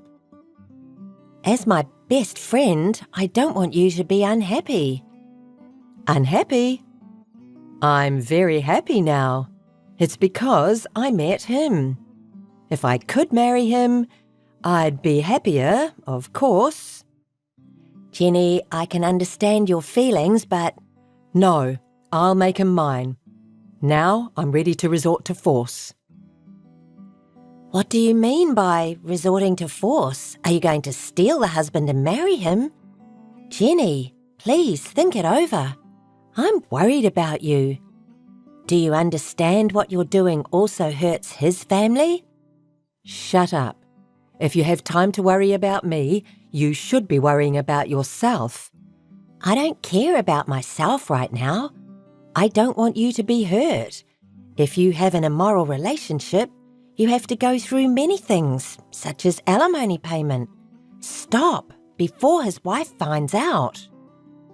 That's none of your business. He promised me that he was going to pay the alimony. Isn't he nice? It's not only a matter of money. Many people will get hurt if you steal someone's husband. Do you understand that you'll get hurt the most? Jenny? Enough. I'm happy now. Thank you for worrying about me, but it annoys me. Did you say I'm annoying? If you really care about me, please don't say any more. Okay. That's like Maria. You're my best friend, Maria. Maria, do you know where I'm going right now? What? All of a sudden? Here's the question. Where am I heading right now? Where? I have no idea, but you sound very fun. A trip? No, actually. I'm going to his house now. His house?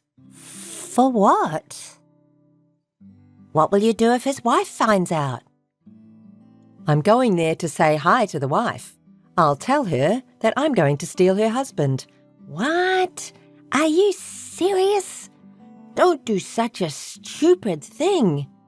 I'm declaring war face to face. I can't lose. What's your intention, to agitate her? I can't believe you'd do such a thing. We've been friends for a long time, but I didn't know you were such a person. Yes, I'll agitate her greatly. Doesn't it sound fun? I'll agitate his wife and make her mad. Then she'll explode her anger, cry, and desperately beg her husband not to leave her. I'm so excited just thinking about it. Don't you think it sounds fun? Maria? No, I don't. I can't understand you. I'm going to your house now. Please wait for me, Maria. What? What do you mean? Oh, don't you get it? Let me tell you who I'm going out with now. His name is Max. No way. Max is... Your husband. I'll be there soon. See you later. You're lying, aren't you? Hey, Jenny, please tell me it's a lie. Missed call. Thank you, Maria. I had fun. I can't believe you, Jenny. How can you be so calm after stealing your best friend's husband? I'm sorry. I know I shouldn't have done it. But rather than feeling guilt, I had so much fun stealing my best friend's husband. This emotional uplift is absolutely wonderful. I defeated you. You're disgusting. Perhaps you couldn't find a man to go out with at the party because... That's right. I have more fun stealing someone's man than finding a person to marry. It's a bad habit, isn't it? Don't you think it's more than just a bad habit?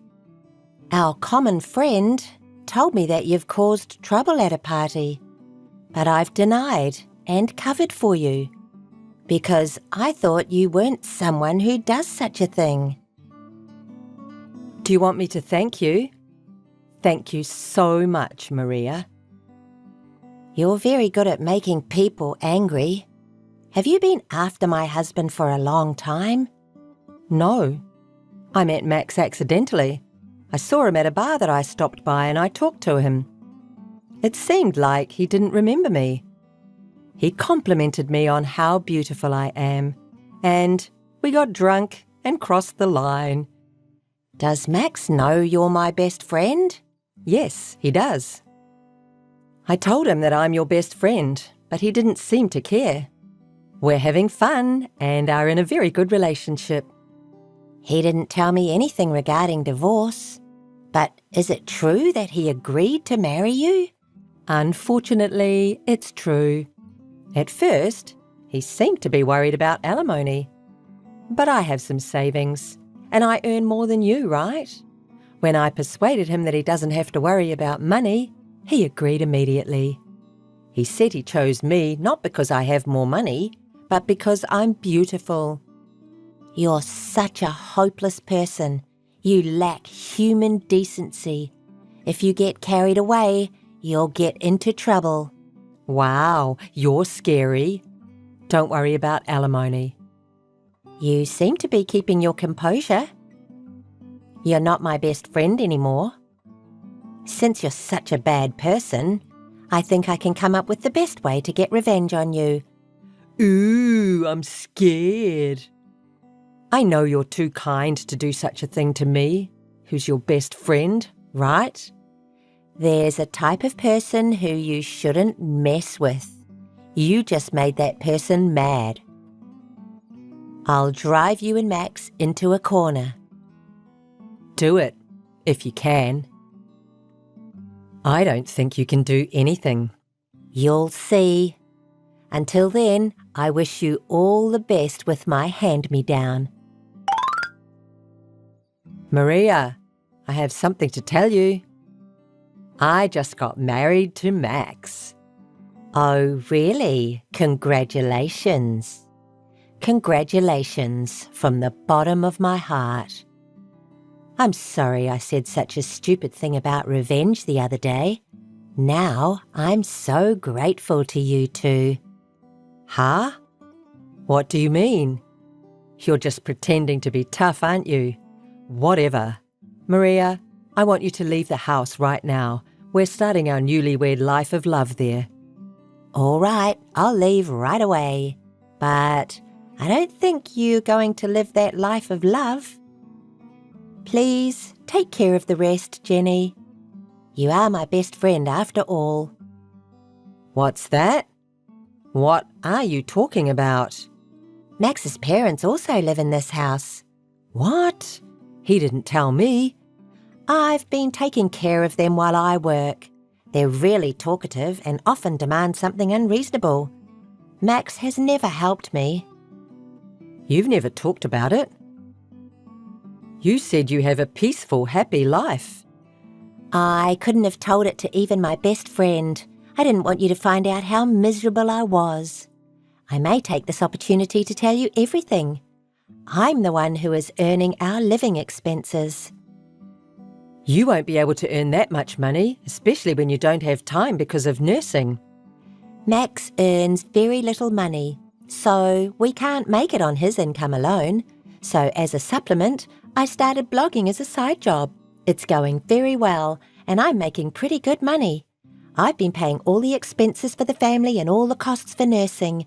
No matter how much I work, my husband and his family squeezed more money out of me. It was a nightmare. But I'm free from now on. Thanks to you, Jenny. I really appreciate it. Wait, no way. He didn't tell me about nursing. You didn't tell me about it either. Besides, why didn't you just get separated? I've thought about it, but his parents are very glib and always said, "We're family and we're supposed to care for each other. Leaving the house means abandoning your parents. We didn't allow such a cold person to marry our son." They kept going on like that over and over every day, and I was about to go crazy. I think I was actually a little depressed. I lost my feelings and I took on all the worries by myself. I couldn't ask anyone for advice. But I met Max again at a bar. He would not be out at a bar when his parents needed care. He walked away from nursing. He has been drinking after work every night lately, so I think that's when you met him. Leaving everything to you and not even paying any living expenses? He's disgusting. That man has always had his habit of showing off. He often used to take his friends to a bar and spend a lot of money. Also, he hasn't finished paying off old gambling debts. What? Debt? Is he in debt? I was helping him pay that back. So I'll charge Max that money along with the alimony. Please tell him about it. Nursing and debt? No way. I'll also charge you alimony. So please pay it back to me along with his debt. You're joking, aren't you? You always seemed calm and happy. I was jealous of you. So I stole Max from you. But the reality was like this. He loves to show off. Maybe I was also showing off. I didn't want my friends, including you, to find out that I'm unhappy. But everything ends today. Now I'm free. You made this happen. Thank you so much. We'll be best friends forever. Stop kidding around. Nursing Max's parents and paying off debts. And now you have to earn all the living expenses for the family. It's gonna be tough, but good luck. You can do it. I don't want to live like that. No way. It's too late now, isn't it? You said you just got married, right? Oh, is this your best way to get revenge on me? Jenny, we'll be best friends forever. I'm wishing you good luck. After that, Jenny was forced to start living together with Max and his parents, and of course, she was forced to take care of them all by herself. She couldn't quit her job because she had to make ends meet. Eventually, she lost all her time for herself, and she was falling apart physically and mentally. Poor Jenny. Thanks to her, I am freed from hell. I'm doing well at work, and for the first time in a long time, I'm living just for myself. Life has been great since the divorce. Freedom is so nice. Amelia, do you have a moment? Yes, Mother, what do you need? It's about my dear daughter, Sabila. Has something happened to Sabila? I think she needs a nice boyfriend. Do you know anyone who would be a good fit? Even if you ask me suddenly like that, is something wrong, Mother? Did Sabila say she wants a boyfriend? No. I heard you're getting married soon, right? Yes, I already told you about it, didn't I? I asked around about your fiancé. He's quite well off, isn't he? Well off? That's not the reason why I'm marrying him.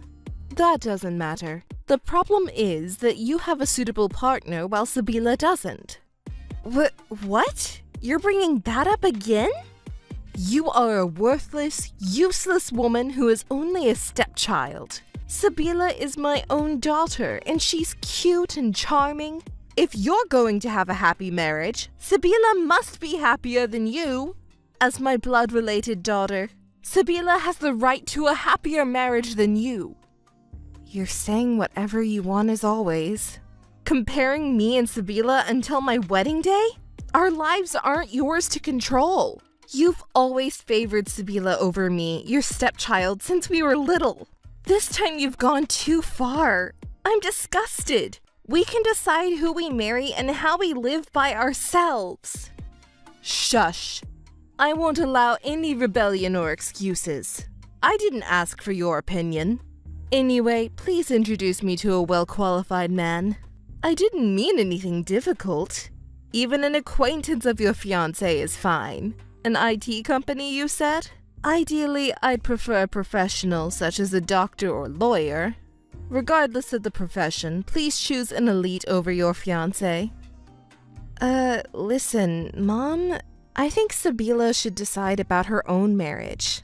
I understand you're worried because she's your precious daughter, but... Yes, that's right. I'm worried, don't you understand? Sabila is my precious, adorable daughter, and I'm worried about her. That's why I want her to be happier than you.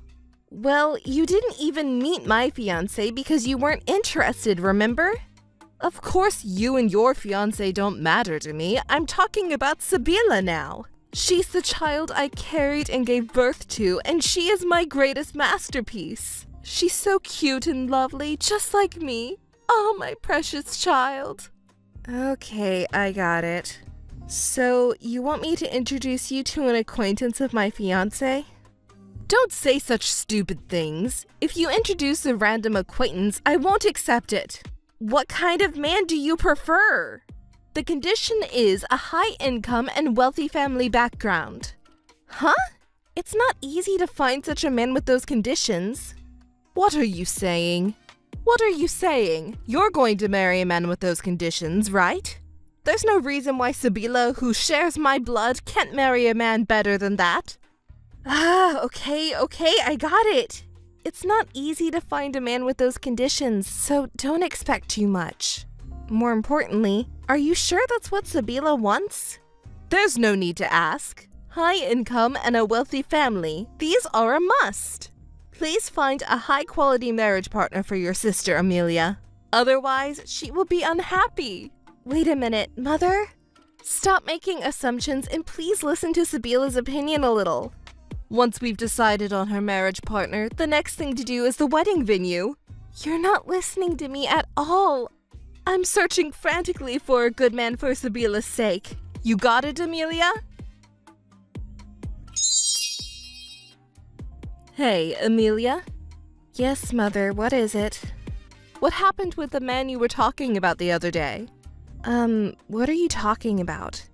Don't play dumb. You were talking about a potential marriage partner for Sabila. There must be some good men out there, right? Well, the condition you mentioned before, it's a bit difficult, stepmother. What? What are you talking about? Hurry up and find someone. I want her to get married around the same time as you, or even earlier. Anyway, I don't want Sabila to fall behind you. Even so, there aren't any men who meet the criteria you mentioned. How could you say that? Don't you care about Sabila? Don't say that, please. Compared to the cute and charming Sabila, you're not much of a woman. And yet, even someone like you can marry a man from an elite company. There's no reason why Sabila, who shares my blood, can't do it, right? Is that really an appropriate way to ask someone for a favor? Some things never change. I understand that you love Sabila, but aren't you underestimating me a bit too much? Even my fiancé's colleagues, it's hard to find a man with such good condition. I'm trying my best too. It's all right. You just need more spirit and determination. You never change. What's with the sigh? Don't be rude. Besides, you only started talking about this after I decided to get married. What do you mean? I'm trying to get Sabila married because you're getting married. I heard rumors about your fiancé. He has a good salary and comes from a wealthy family, doesn't he? Sabila deserves to marry someone even better and be happy. I made the criteria based on your fiancé. Basically, what you're doing is wrong, Mother. Oh, what are you talking about? Did you ask Sabila's opinion on this? She might have her heart set on someone. You shouldn't just assume and make decisions without confirming that. Shut up! Who do you think raised you well? Forgetting the gratitude for how you were raised and saying whatever you want. As someone who shares my blood, Sabila deserves a better marriage prospect than you, don't you think? It's you who are talking nonsense. My father is my real father, and you're the one who came into our family later on. If you're going to discriminate based on blood relations, then I should have something to say too. Oh my, Amelia? Why are you getting so upset? I was just kidding, I'm not kidding. I'm serious. If you keep bothering me, I'll tell Dad. Just a few words will do. Oh, just tell him then. Let's see whose side he takes. Why don't you try? I'll report how you were abusive towards Sabila. What? Who's abusive? When Sabila rebelled, you hit her and forced her to do things against her will. Dad hates that kind of behavior. You know what I mean? Wait a minute. That's not relevant now. I'm done. I won't ask you anymore. I'll find a better man than your fiancé over here. Hey, Amelia. Answer me already. You're so slow. I'm tired of dealing with you. What is it, Mother? Amelia, have you become willing to give up your fiancé to Sabila? What?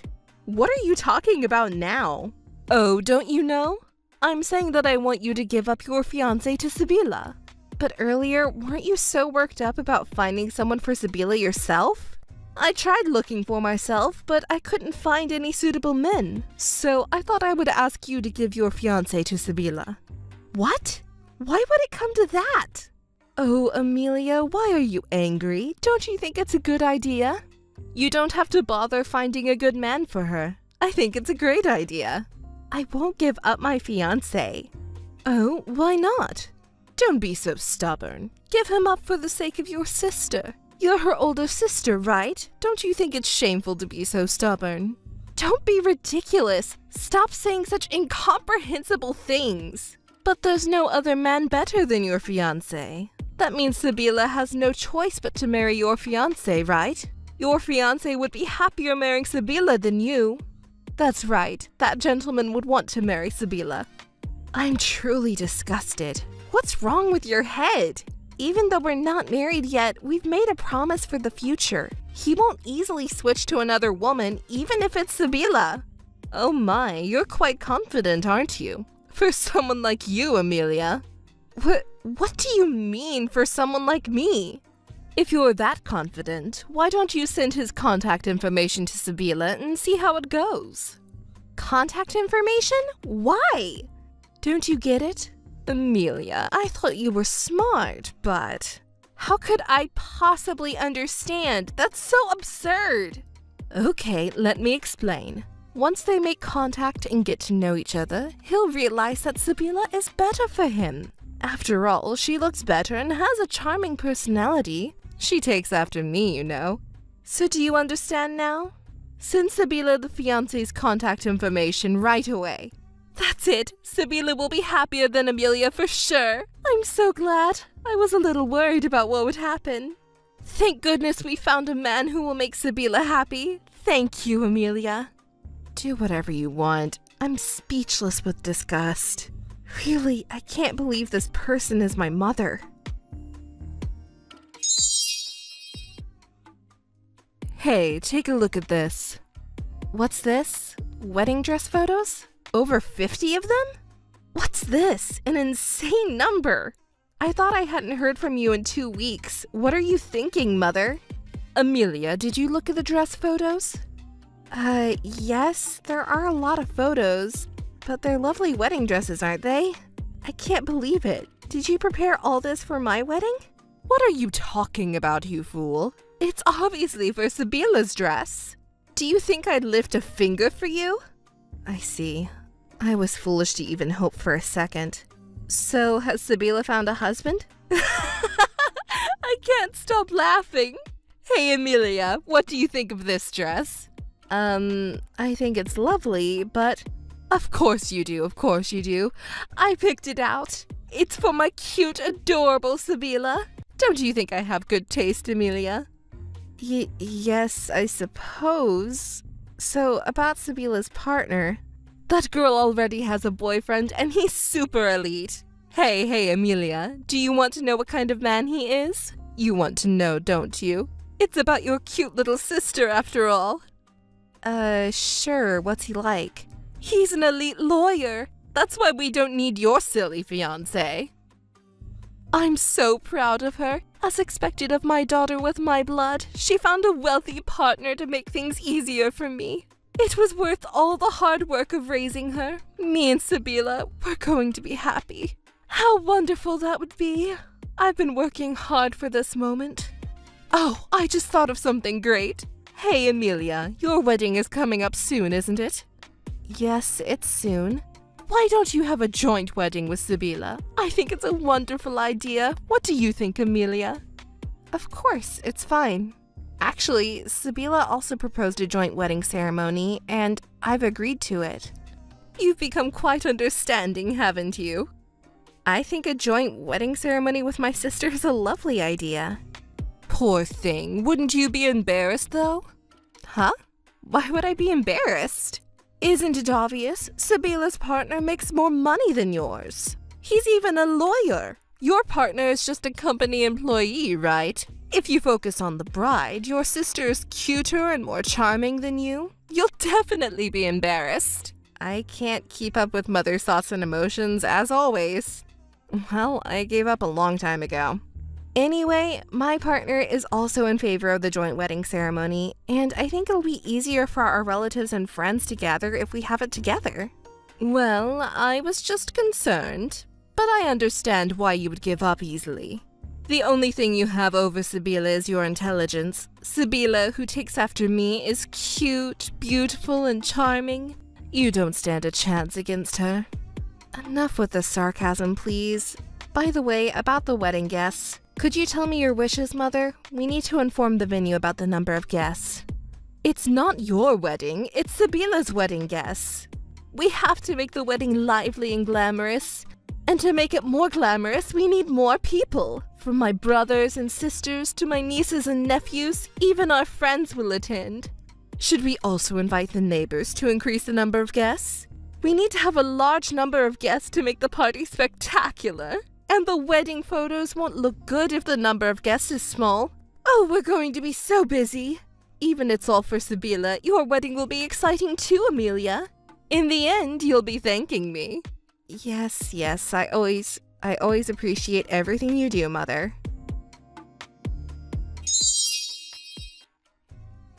Hey, Amelia, answer me. What are you doing at a time like this? What's wrong? You look furious. Today is a wedding day, a happy occasion, right? Amelia, what the hell is going on? Explain it to me. Why are you angry, Mother? It's a commemorative day for Sabila and me to be happy. Don't play dumb. Sabila's partner is a woman. Don't say you knew it. Oh, she's a wonderful person. That means there will be 3 brides. Explain this to me so that I can understand. I'm not sure I can explain it to you in a way you'll accept, but I think you already know. Sabila is gay. She came out to me when we were teenagers. She thought something was wrong with her because everyone she fell in love with was a woman. She was really worried. Recently, same-sex marriage has become legal, but discrimination is still rampant. She couldn't confess her feelings to the person she loved, and she struggled and cried.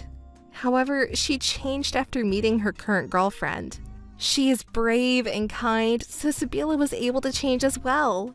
She wants to help others with similar struggles by getting married to her same-sex partner and coming out to those around her. It's a beautiful goal. So I want to support and help Sabila too. I asked her partner for help, and I was very happy when she said she wanted to cooperate. So we decided to invite as many people as possible and come out during the wedding. That kind of thing, your father won't approve. I hate to say it, but Dad knows about it. That's a lie! There's no way he would know about this. Why don't you ask Dad then? When my sister and her partner decided to get married, they went to see Dad and told him everything. They went to see him? I didn't hear anything about this. Dad has a generous heart and he accepted them. He said, your life is your own. Be happy with the person you've chosen. Those are wonderful words, aren't they? Your dad knows about all this? Wait, was I the only one who wasn't told? And on the day of the wedding like this, it's too cruel. Why didn't you say something? Why? Because if we told you, you would have made a fuss all by yourself, right? It would have been annoying and troublesome, so we kept it a secret until the last minute. What? Who are you calling annoying? I see, I get it, so that's what's going on. You're the one who planned all this, aren't you? Only someone as sneaky and mean as you could do something like this. It wasn't just me who decided, it was unanimous. Unanimous? Why? Why am I the only one being left out? Your dad, he betrayed me too? This can't be happening. It's impossible. Everyone deceived me? Why did this happen? I just wanted my daughter to be happy. I raised her with so much love. Where did I go wrong? If you don't understand, I'll explain it to you, Mother. You just get what you deserve. What? Why do I deserve this when I haven't done anything wrong? I have raised my daughter to this day thinking only of her happiness. No, what you were thinking about wasn't your daughter's happiness. It was all about your own happiness. That's not true. You discriminated between me, your stepchild, and your biological daughter, Sabila, and physically abused Sabila to be... Your actions have led to today's result. Please, let Sabila be free. If you truly care about your daughter's happiness, you should do that. Shut up! You're so annoying. What do you know? It was really tough for me to raise Sibila alone after I divorced my ex-husband. I was happy when I finally got to marry your father, but you got in the way. Because you were always around your father, I was lonely. It's your fault. You're the bad one. I hope you'll become unhappy. I am technically your daughter, right? You said you have always lived your life thinking only of your daughter's happiness, didn't you? Don't make me laugh. In the end, your own happiness was more important than ours. Contacting each other will only make us unhappy. Let's stop, shall we? Let's never see each other again and be happy. That's what will make Sibila happy too. Goodbye, Mother. Amelia, I actually wanted to talk to you about something. Oh, Mother, you don't seem to be feeling well. Is something wrong? It's about Sibila. What happened to Sibila? I can't stop crying because I'm so sad. Are you crying, Mother? Sibila? Mother, I don't understand you if you keep crying. Please tell me what happened. Actually, Sibila left home. I don't know what to do. What do you mean? It's natural for her to leave home now that she's married, isn't it? But she cut off all ties with me. What should I do, Amelia? Please think of something. Cut off all ties? The gentle and kind Sibila did that? Is that true? I wouldn't lie in such a terrible situation. Please think more carefully about this. To be cut off by a daughter who shares the same blood. Oh, what should I do? I see what you mean, Mother. Sibila cut ties with you. I know it's painful for you, but please face reality. Sibila is fed up with you, Mother. Fed up? Why would she hate me? I raised her with great care. Don't say such foolish things. There's no way Sibila would think of me like that. There's no way? But didn't you say that she cut ties with you and left? Well... It can't be helped. Let her go. Stop restraining Sibila and let her be free. This is no joke. What about my life? What are my plans? What plans? I was going to be taken care of by her husband, who was an elite lawyer. I worked hard and struggled to raise that child since she was young, all for that purpose. In the end, it was for yourself that you worked hard to raise Sibila, not for her. I understand why Sibila has given up on you. Don't talk like you know it all. What will happen to me from now on? Hey, Amelia, won't you persuade Sibila to come back? Persuade her? I want you to persuade that strange woman, the creepy lesbian, to break up with Sibila and make her come back home. That's impossible. Why? Don't say that so easily. It all depends on whether or not the family can live together, you know? Family? Didn't you just call that woman a creepy lesbian a moment ago? Referring to our family? That's not it. That was about the other woman, not Sibila. Sibila is a lesbian too, you know. Does that disgust you so much? No, that's not it. Yes, Sibila must have been deceived. Sibila married her girlfriend of her own free will and left the house by her own choice. Let me give you some advice. Your discriminatory thoughts and remarks will surely bring harm to you. Why are you being so arrogant? I didn't ask for your opinion. You should persuade Sibila to come back. Remember what you said at the wedding ceremony? Wedding ceremony? What are you talking about? Let's live happily without ever seeing each other again, remember?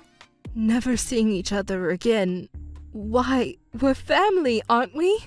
Because meeting each other will only bring unhappiness. If I'm abandoned by my family, I'll be unhappy. It may be difficult for you, who has relied on me, Sibila, and Father for so long, but if you continue this kind of relationship, you will only become more and more unhappy. So let's stop this now. I'll cut ties with you two. What? Not just Sibila, but you two? What will happen to me then? Goodbye, Mother. Let's both be happy. Let's stop this involvement for that purpose. Wait a minute. If you all abandon me, what will happen to me? I'm sorry for my mother, but I rejected her calls and deleted her contact information. She was contacting me so persistently, but I had to toughen up and reject it all. When Dad heard about it, he was surprised at first, but Sabila and I told him everything about the hardships we went through and how we were raised. He remarried when we were still very young that we were still seeking our parents' affection. That's when Mother started to thoroughly discriminate me between Sabila and ignored me. Meanwhile, Sabila was also beaten and abused if she didn't do what Mother wanted, so we sisters were always afraid. We even asked Dad for help, but Mother interfered and managed to make everything look like my fault. But now that I'm an adult, I realize that those hardships made my bond with Sabila stronger. I have to thank Mother for that. Sabila and I told everything to Dad after the wedding ceremony. Dad apologized for his own inadequacies and was furious at Mother, and they got divorced. Sabila cut ties with Mother as she had declared. Same-sex marriage is still not widely recognized in society, so I was worried about them, but they are happy. Supporting her partner, who is a successful lawyer, Sabila's life is fulfilling too.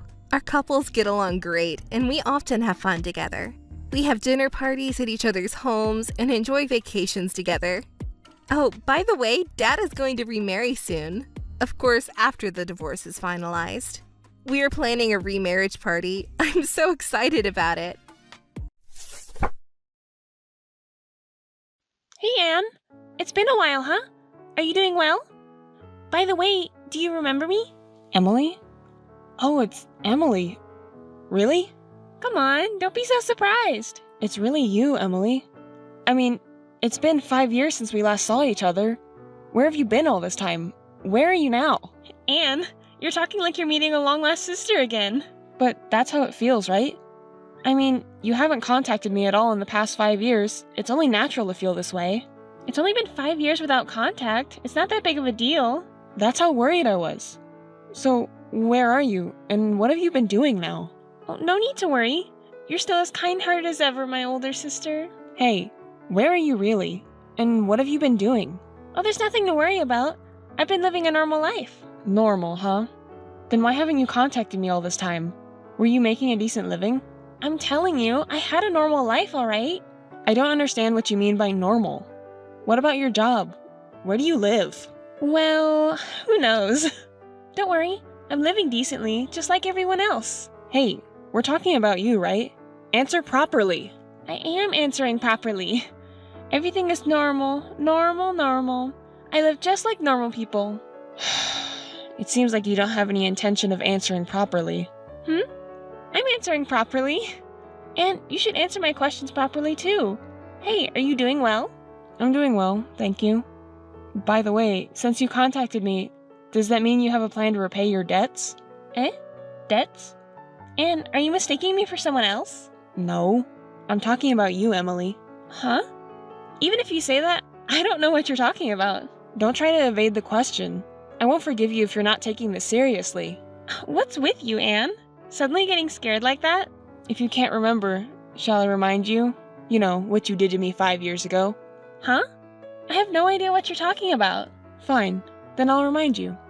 5 years ago, you eloped with my then-boyfriend, William, and even took my money deceitfully.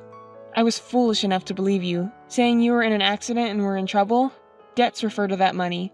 I don't care about William anymore. I just want my money back. Oh, so that's what it's about. What? William was such a boring guy, right? Was he your type? Even though he has a girlfriend, he'd come running if you just gave him a little attention. He's so shallow, isn't he? But sorry, after that, we broke up after a little while. I'm sorry. I thought I already told you that I don't care about William anymore. Oh, right. I thought you might still have feelings for him since it seems like you didn't get a chance to say goodbye properly. I don't care about that anymore. It doesn't matter who you date or marry, I couldn't care less. But you see, the money you ran off with, that's not going to fly. I don't have any money left, you know? I spent it all a long time ago. Clearly, I don't have any money to repay now. You tricked me into taking such a large sum of money and you can't even repay it? Can you explain that to me properly? Huh? You should know well about my reckless spending, Anne. You used to give me pocket money when I was little because I ran out. It's completely different now compared to then. Even if you say that, I don't have nothing, you know. Are you still spending money on your favorite guy? No, I've completely stopped. After breaking up with William, I used the money you gave me to celebrate my favorite guy's birthday. He's such a hottie, and I went out of my way to celebrate his birthday, but he had the nerve to say things like, "You're not giving me enough money." Can you believe it? No wonder I got furious. And then the manager came over and said, "Please stop causing a scene in the store or we'll have to ban you." Acting all high and mighty, I confronted him about how much I'd been supporting him, and it turned into a commotion. Are you still doing such things? I'm so disgusted. I can't even say anything. Huh? Even you're saying that, Anne? Clearly he's the one at fault. Well, it doesn't matter anymore. So, how are you making a living right now? Do you have a job? Well, actually, no. What do you mean? Do you want to know? Oh, come on, just tell me already. Jeez, you're such a buzzkill, Anne. Fine, if you insist, I'll tell you. You know what? I had a fateful encounter. Huh? A fateful encounter? Yes, that's right. He's just perfect in looks and personality, exactly as I imagined. We started living together right after we met. Hold on a second. You mean you've been living together for 5 years already? Yep, that's right. And now guess what? I'm pregnant with this baby. What? I never saw that coming. I couldn't have imagined it would go this far. Well, here's the thing. Now that we're having a baby, we were planning to get married. But he just lost his job, and now we can't get married. We're also struggling with money. Wait a minute. What's that? He's unemployed? Yeah, he is. Is there a problem with that? Well, there's definitely a lot of problems with that. I mean, someone who's about to become a parent being unemployed? I thought your fateful encounter would be someone more stable. And he lost his job? Wait, is this some kind of joke? Anne, isn't that too rude? He's unemployed now, but he's actively looking for a new job. He was pushed to quit by his manager who kept finding fault with him. Are you okay with that?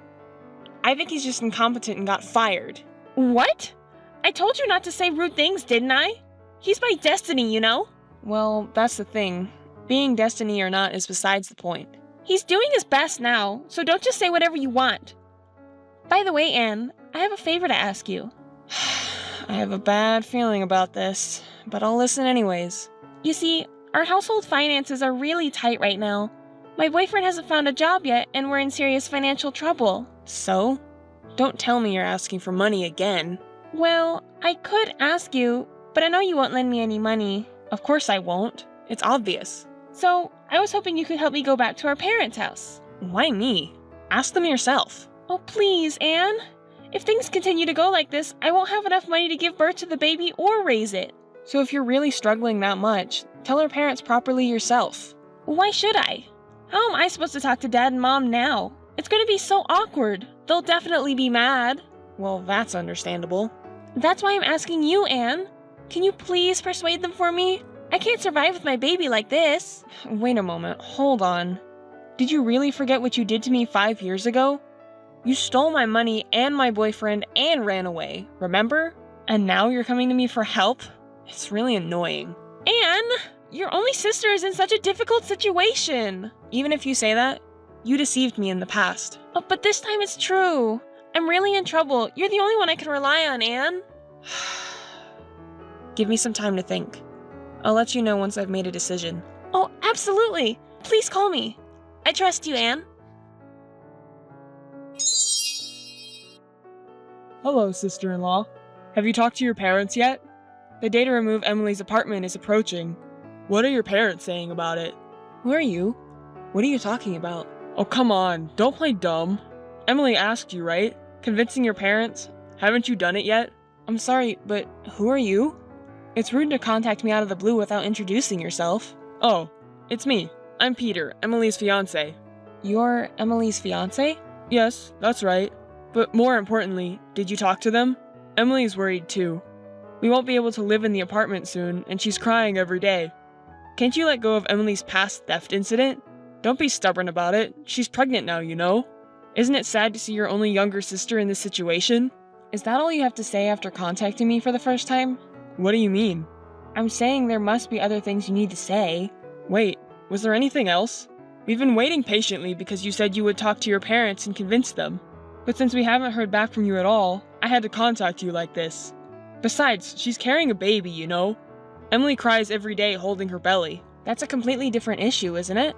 Contacting me out of the blue without introducing yourself or even giving proper greetings to your fiancé's family. Isn't the story of Emily being pregnant a completely different matter? It's just too rude, and it makes me question your common sense.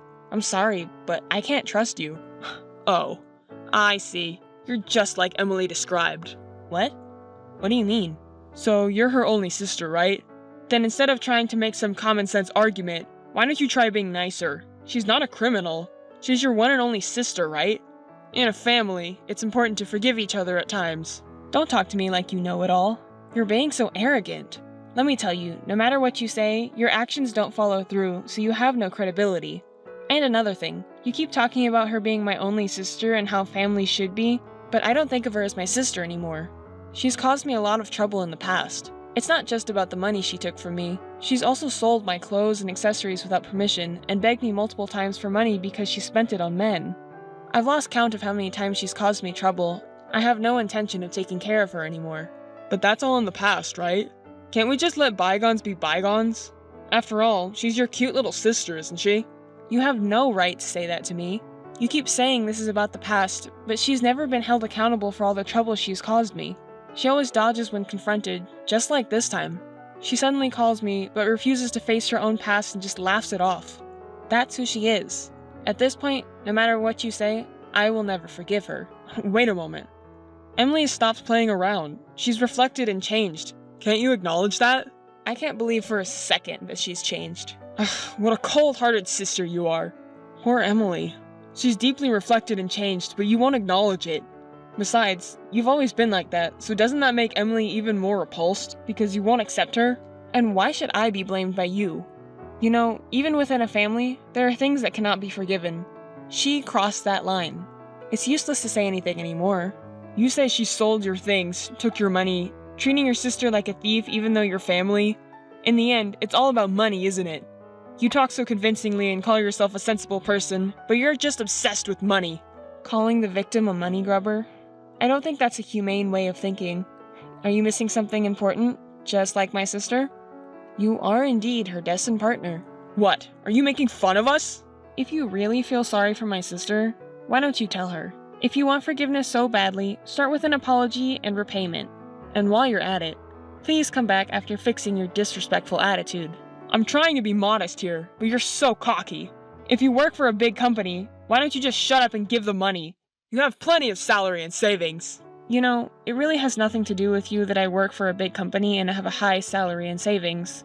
Can you really be happy with my sister with such a dependent mindset? It's not our fault. We're both unemployed and struggling, and we can't get married because financially well-off people like you won't help us. It's your fault that we can't be happy. How can I make you understand that it's not going to work with that mindset? You're going to be a parent soon, right? So work hard to support your own family. I hate people like you who won't help those in need when they're asking for your help. Even after I've told you this much, you still rely on others. I can only imagine what my sister's married life must be like. I also hate people with dependent and helpless attitudes like you. Enough! We'll convince your parents ourselves. Please, do as you wish, if you can. That my sister would choose a man like you who's just a bundle of selfishness.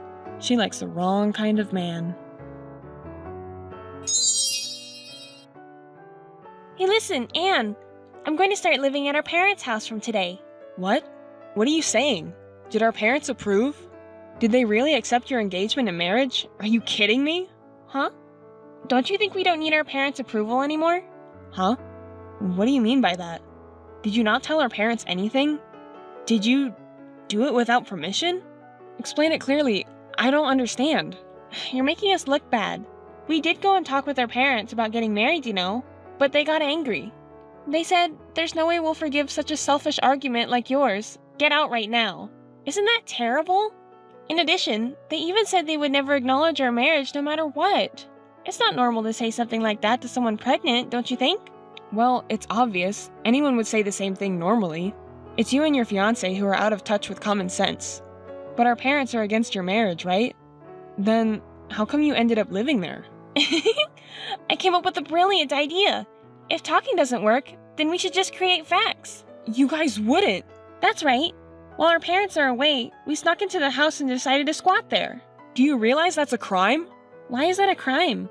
I used to live here too, and I'm their daughter, so I have the right to live here, right? My room is still there. It's no problem at all. It's a big problem. How did you manage to sneak in? Wasn't the door locked? Oh, didn't you know? Dad used to hide the key under the plant pot when they went out. I always used that key to sneak in when I was out partying back in the day. I didn't think he'd still do that, but I gave it a try, and there it was, under the pot. What are you planning to do when they come back and find out? Do you think you can sneak in and live with them when they say they'll never approve? Well, I'll think about it depending on the situation. If I'm about to be kicked out, I'll use my baby as an excuse. I mean, it's impossible to suddenly leave when I'm already living here, right? No matter how angry they are, I have their cute grandchild in my belly, you know? They won't forcefully kick me out, right? You're joking, right? Using the baby as an excuse is unacceptable. But it's true. I came up with the best plan ever. Peter even praised it as a great idea, so I put it into action right away. Seriously, I'm speechless and disgusted. And you're calling it the best? What? It's going well. Listen, Emily, I'll give you a warning. What you're doing is a crime. Trespassing, a serious offense. Do yourself a favor and just leave right now. If you leave before they find out, you might still get away with it. Oh, Anne, you're so over the top. Trespassing? A crime? I just came back to my parents' house, that's all. Oh, how ridiculous. It makes me laugh. Peter's also rolling on the floor laughing. Ugh, such a vulgar laughter. It makes my skin crawl. What did you say? You better not make Mom too mad. Huh? Mom? Why Mom? Hey, why? I don't understand. Hey, what's going on with this? I didn't agree to this. This is awful. Why did it turn out like this? What's with the fuss? But I can imagine, but calm down and explain, please. After talking to you, Mom and Dad came back. As soon as they saw our faces, they got really mad and started saying horrible things like, "Get out of here right now!" So we argued back, saying, "Why do we have to leave? This is my home. We're not leaving." But, well, up to this point, we expected it. I knew I would definitely get scolded, but I thought if I remained assertive, they would back down first. So I thought we could continue living there. But both Dad and Mom are being persistent. No matter how much we tell them that I'm pregnant, they don't care and say horrible things. They're not showing sympathy at all. Exactly. That's what I said.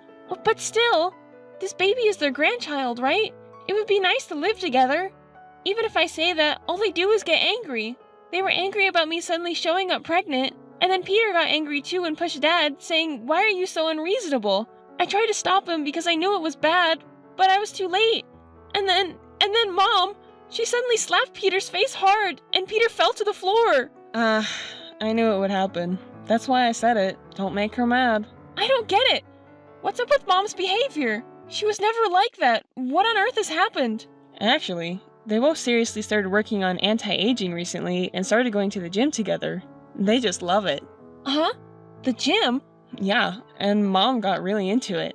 Dad just does light exercises, but Mom is into boxing. Boxing? Peter, is his nose okay? Is it broken? Well, I don't think she takes the kind of serious training that a professional would, so her combat skills may not be that high. But I believe she has enough ability to take down weak men around here. After all, Mom used to slap us without hesitation if we did something wrong. She's not the type to hesitate to fight an intruder who breaks into the house suddenly, right? Did you forget? I didn't know about that. And I never would have dreamed that Mom would be boxing.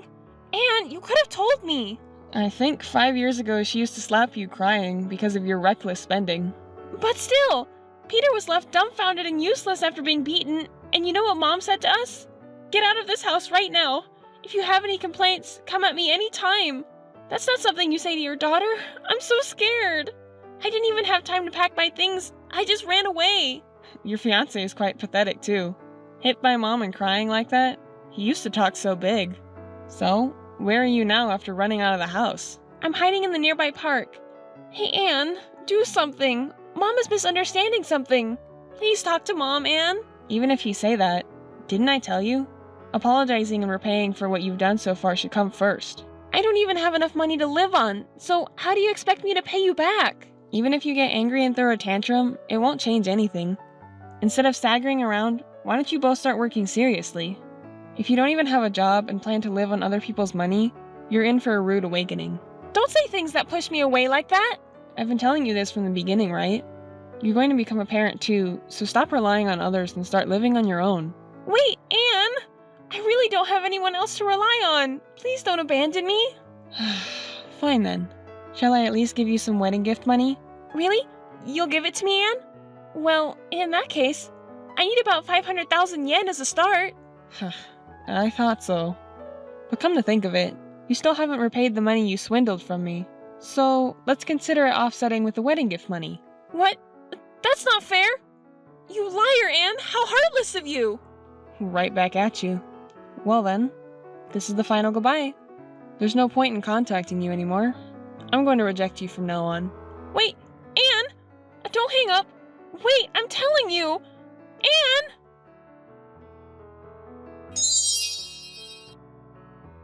My sister ended up breaking up with Peter, whom she had called her destiny.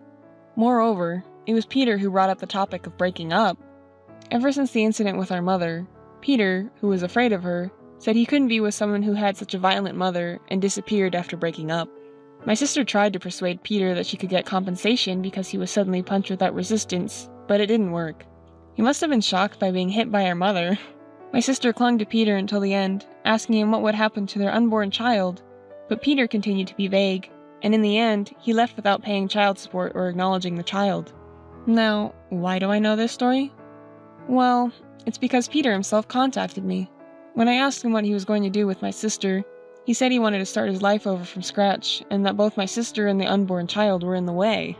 I was speechless when he asked for my support. He asked for a small loan of money to help him become self-supporting. Unbelievable, right? What a messed up guy. I yelled at him, "How dare you, the man who abandoned my sister," and rejected him. So I don't know what happened to both of them after that. My sister, who was left by her supposed soulmate, became a single mother, but who knows how it will turn out.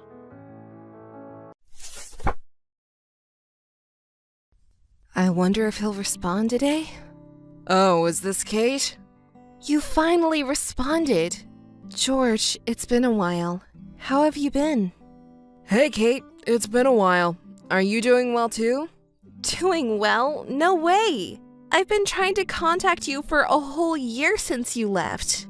Why did you keep ignoring me even though I contacted you so many times? Shut up! It was because you kept complaining. I had reasons to complain. You said I'm going to work seriously and find a good job, so help me out. That's why I lived with you and paid all the living expenses. Everything you say is a lie. I don't trust you anymore. It's not a lie. I was looking for a job for a long time. No job suited me. There's no job that someone like you can do. And on top of it off, you suddenly disappeared and were completely unresponsive for a long time. I have reasons to complain. At that time you said, never come back again, so I did what you said. You have no reason to complain. At that time, I remember we were fighting and things escalated. Do you remember now? I just showed respect to you for having financially supported me, and I did just what you told me to do. You were the one who said, get out and never come back. I just did what you told me to do, so it was not my fault, right? Then why did you ignore my calls? I called you so many times. Because you were annoying. Annoying? I'm always angry because of you. Oh, I don't want to hear it anymore. By the way, you called me today because you have something you wanted to ask me about, didn't you? Are you feeling lonely? Do you want me to sleep with you? Don't say stupid things. I just wanted to confirm something with you today. What is it? I received a wedding invitation from a subordinate at work. Someone beat you, and are you feeling lonely? No, don't tease me. You should listen to me seriously for a moment. What? Is there anything wrong? The groom has the same first and last name as you. George is a common name, but the last name is not, right? I don't think it's you, but just in case, I wanted to confirm. It's not you, right? Do you want to know? Huh? I'm asking if you really want to know. You're still an irritating man. That's fine, it can't be you.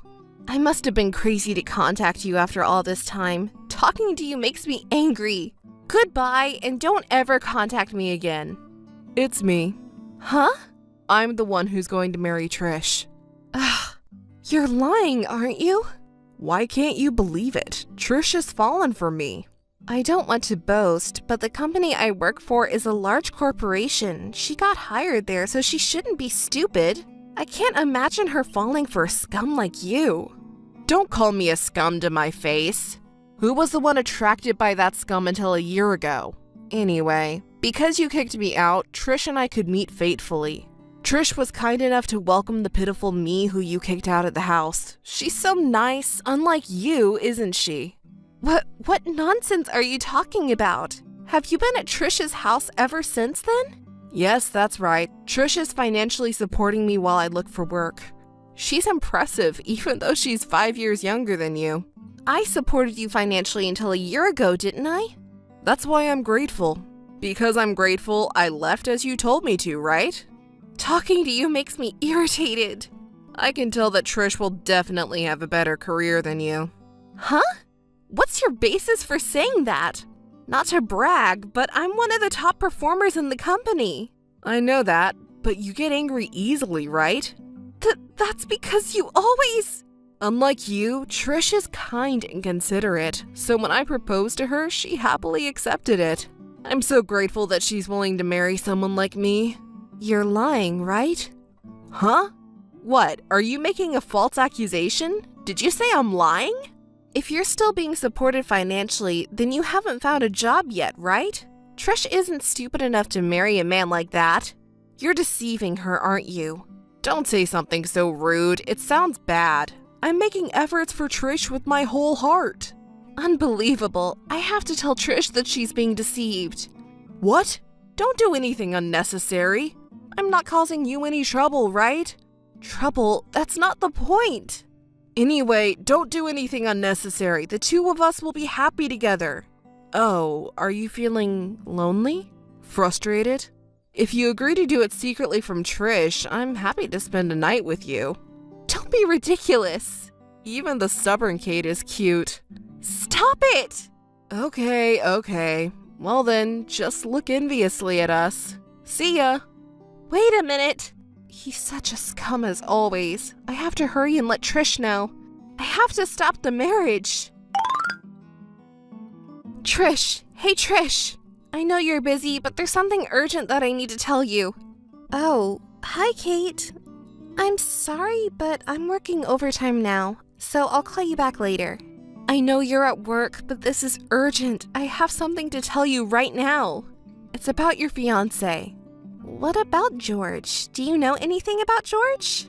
Yeah, we're acquaintances, but that's not important now. It's difficult for me to say this when you're already engaged, but you should not marry him. Huh? It's too sudden. Can you tell me why? As it says on the invitation, the wedding date and venue have already been decided.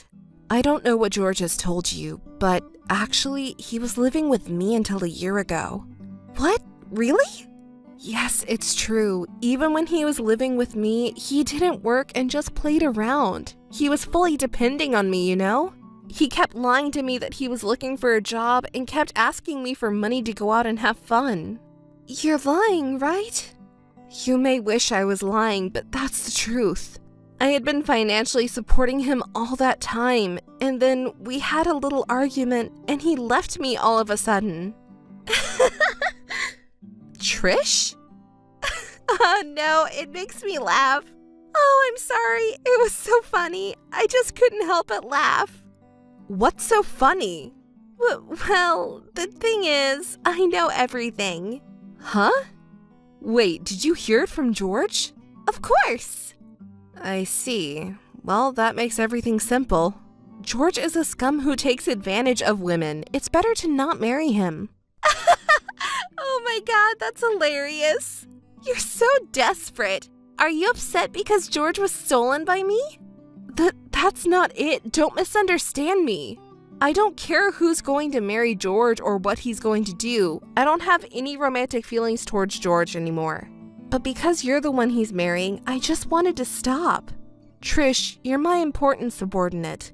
So I'm just giving you advice. If you marry a man like him, you'll only be unhappy. You should reconsider. I know this because I was deceived by the same man. So please, you're smart enough to understand, right? How funny. You're my rival. Huh? What are you talking about all of a sudden? You're always so calm and collected, smart and good at your job. I've always looked up to you. Thank you, but that's not the point here. Oh, don't you understand? Was your reputation as a smart and capable person in the company just a mistake? You're fueling my anger. Could you please explain it to me? A smart person? So, it's about achieving my goal. Even though you're smart and good at your job, you still don't understand that? There's no way I can understand. What are you talking about? If you don't understand, let me explain. I stole your boyfriend, George. That means I have the upper hand over you, don't you understand? You approached George for that purpose? It's too late for you to realize that now. I don't get it. Can I ask you a question? Oh dear, is there something that even someone as smart as you doesn't understand? Go ahead and ask me. I'll teach you. Are you perhaps stole my ex-boyfriend to feel superior to me at work? Of course. Of course? I don't understand. If you steal my boyfriend, does that make you superior to me? Do you really think that way? So what? Do you have a problem with that? There are so many things I want to say, but it seems difficult for you to understand, so I'll stop. What's that supposed to mean? It's because you say things like that you'll always have a bad performance. Stupid people are just stupid. You may match well with a scum like George. Can you call me stupid? You're a more incompetent one here. So why is it? Of course, I stole your man, so I'm superior to you. So my position in the company will be higher now. Talking to an idiot who doesn't understand reason gives me a headache. Anyway, I'm better than you. Yes, that's enough. Honestly, you're a perfect match for each other. Congratulations. What? Are you making fun of me? How rude! I can't forgive you. Who are you to say that? Oh, you want to climb the career ladder in the company, don't you? So what? Should I suggest it to our boss? What? Is it okay? Are you perhaps a good person?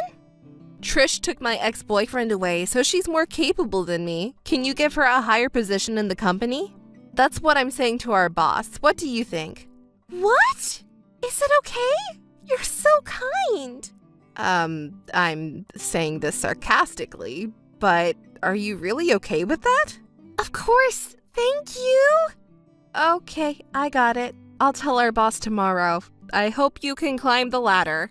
Yay, I did it! Kate admitted defeat! I won! Of course. Thank you, Kate. Say what you want, but don't blow your own horn too much. Hey, Kate, can I ask you something? George? I didn't know you were someone who contacts me so frequently. I didn't contact you just to hear your sarcasm. I don't have time to waste on idle talk with you. What do you want? Did you do something bad to Trish? That sounds bad. What are you talking about? She quit the job yesterday. What did you do to her? Oh, I just asked my boss to put her in a position similar to mine as she had requested. My boss misunderstood that I'm going to groom a successor and promoted her to the same position as me the next day. Yeah, she seemed excited about the promotion at first, right? I even told my boss that she could be my boss after seeing her work. Did you go that far? But recently, she's been complaining a lot about how work isn't going as she hoped. Didn't you help her? Of course not. We have the same position now. She's a sweet subordinate, right? You should have helped her out. She's not anymore. She's in the same position as me. And she's also the woman who stole my man and fueled my anger. If she was a subordinate, I would help her, but in the same position, we both have to complete the same task. Poor girl. She cried saying she was demoted because of you. It's not my fault. It's her responsibility to complete the given tasks. You wouldn't understand having never worked for a company before, but it's how the company is. You're looking down on me. I've never been officially employed because I didn't have to. I have plenty of women who financially support me. Besides you. It seems that it's tough being popular, huh? But still, couldn't you have helped her out a little? You're a cold-hearted woman. Don't make me laugh. It was natural for a stupid woman who stole my boyfriend and thought she was good at her job. So, you did this as revenge for me being stolen from you? It was revenge, but it wasn't because you were stolen from me. It was revenge for her fueling my anger 2 weeks ago. You used dirty tactics for revenge. What's dirty about it? I don't want to be called like that by a scum like you. You're so disgusting. You didn't have to get revenge just because you got me stolen and flamed your anger, did you? Can you stop using the word revenge? I just gave her an undeserved position as she wished. Don't blame me for her not having enough ability to keep up with the position. You ignored her even if she asked for help, didn't you? Trish thought of me as a rival. Helping her would be disrespectful as a rival, right? Ugh. Besides, if I keep helping her, it won't be good for her growth. To promote her growth. Ugh, you're annoying. You have a comeback for everything. You're the one who started the fight. But she didn't have to resign, did she? She only got demoted. And now she's in the same position as before. It's a big company, so I think she was making a good amount in her original position, right? I said that too, but she didn't listen. She must have been mentally unstable. She said she couldn't even wake up in the morning. Did she go through a mental breakdown or something? She has a large amount of pride even though she's stupid. You're going to marry that stupid woman, aren't you? You don't have to be so rude to her. Hey, can you help her come back to work with your authority? You can do it, right? Just tell your boss. Do you know how cheeky for you to say that? At this point, it's too late to mind tiny things, right? Come on, Kate, please. It's difficult. I don't think I can apologize and expect to be forgiven. To tell you the truth, she's terrible. She's been repeated failures and causing trouble with clients and business partners. Her boss is still cleaning up her mess. Seriously? That's ruining my future.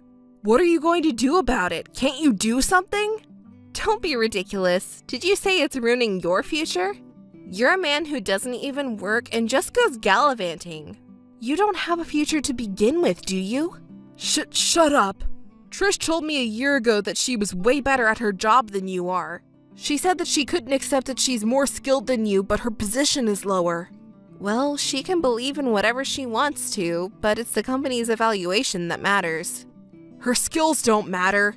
The problem is that she said she'll earn more in the future. I proposed to her because I thought she would take care of me, but maybe I was deceived? You're a scum as always. Have you ever thought about earning your own living? I never thought about it. Women are there to take care of me. By the way, I recalled the reason for our fight a year ago. What? Our fight a year ago? You said you wanted to stop looking for work and want to be fully financially dependent on me. Was that what I said? Was I pretending to look for a job back then? It seems like no matter what job you have, you won't stick with it, huh? Probably. That's why I'm fully depending on others. Hey, Kate? What? Will you marry me? I won't, scum. You're going to marry Trish, right? You even reserved the wedding venue, haven't you? Oh, come on. Don't bring me back to reality. What am I going to do? Do whatever you want. I don't care anymore. Don't drag me into it. Goodbye. Hey, Kate! Don't turn your back on me! Kate, hurry! Kate! Yes, what's the matter now? There's a problem. George is gone. Do you know anything?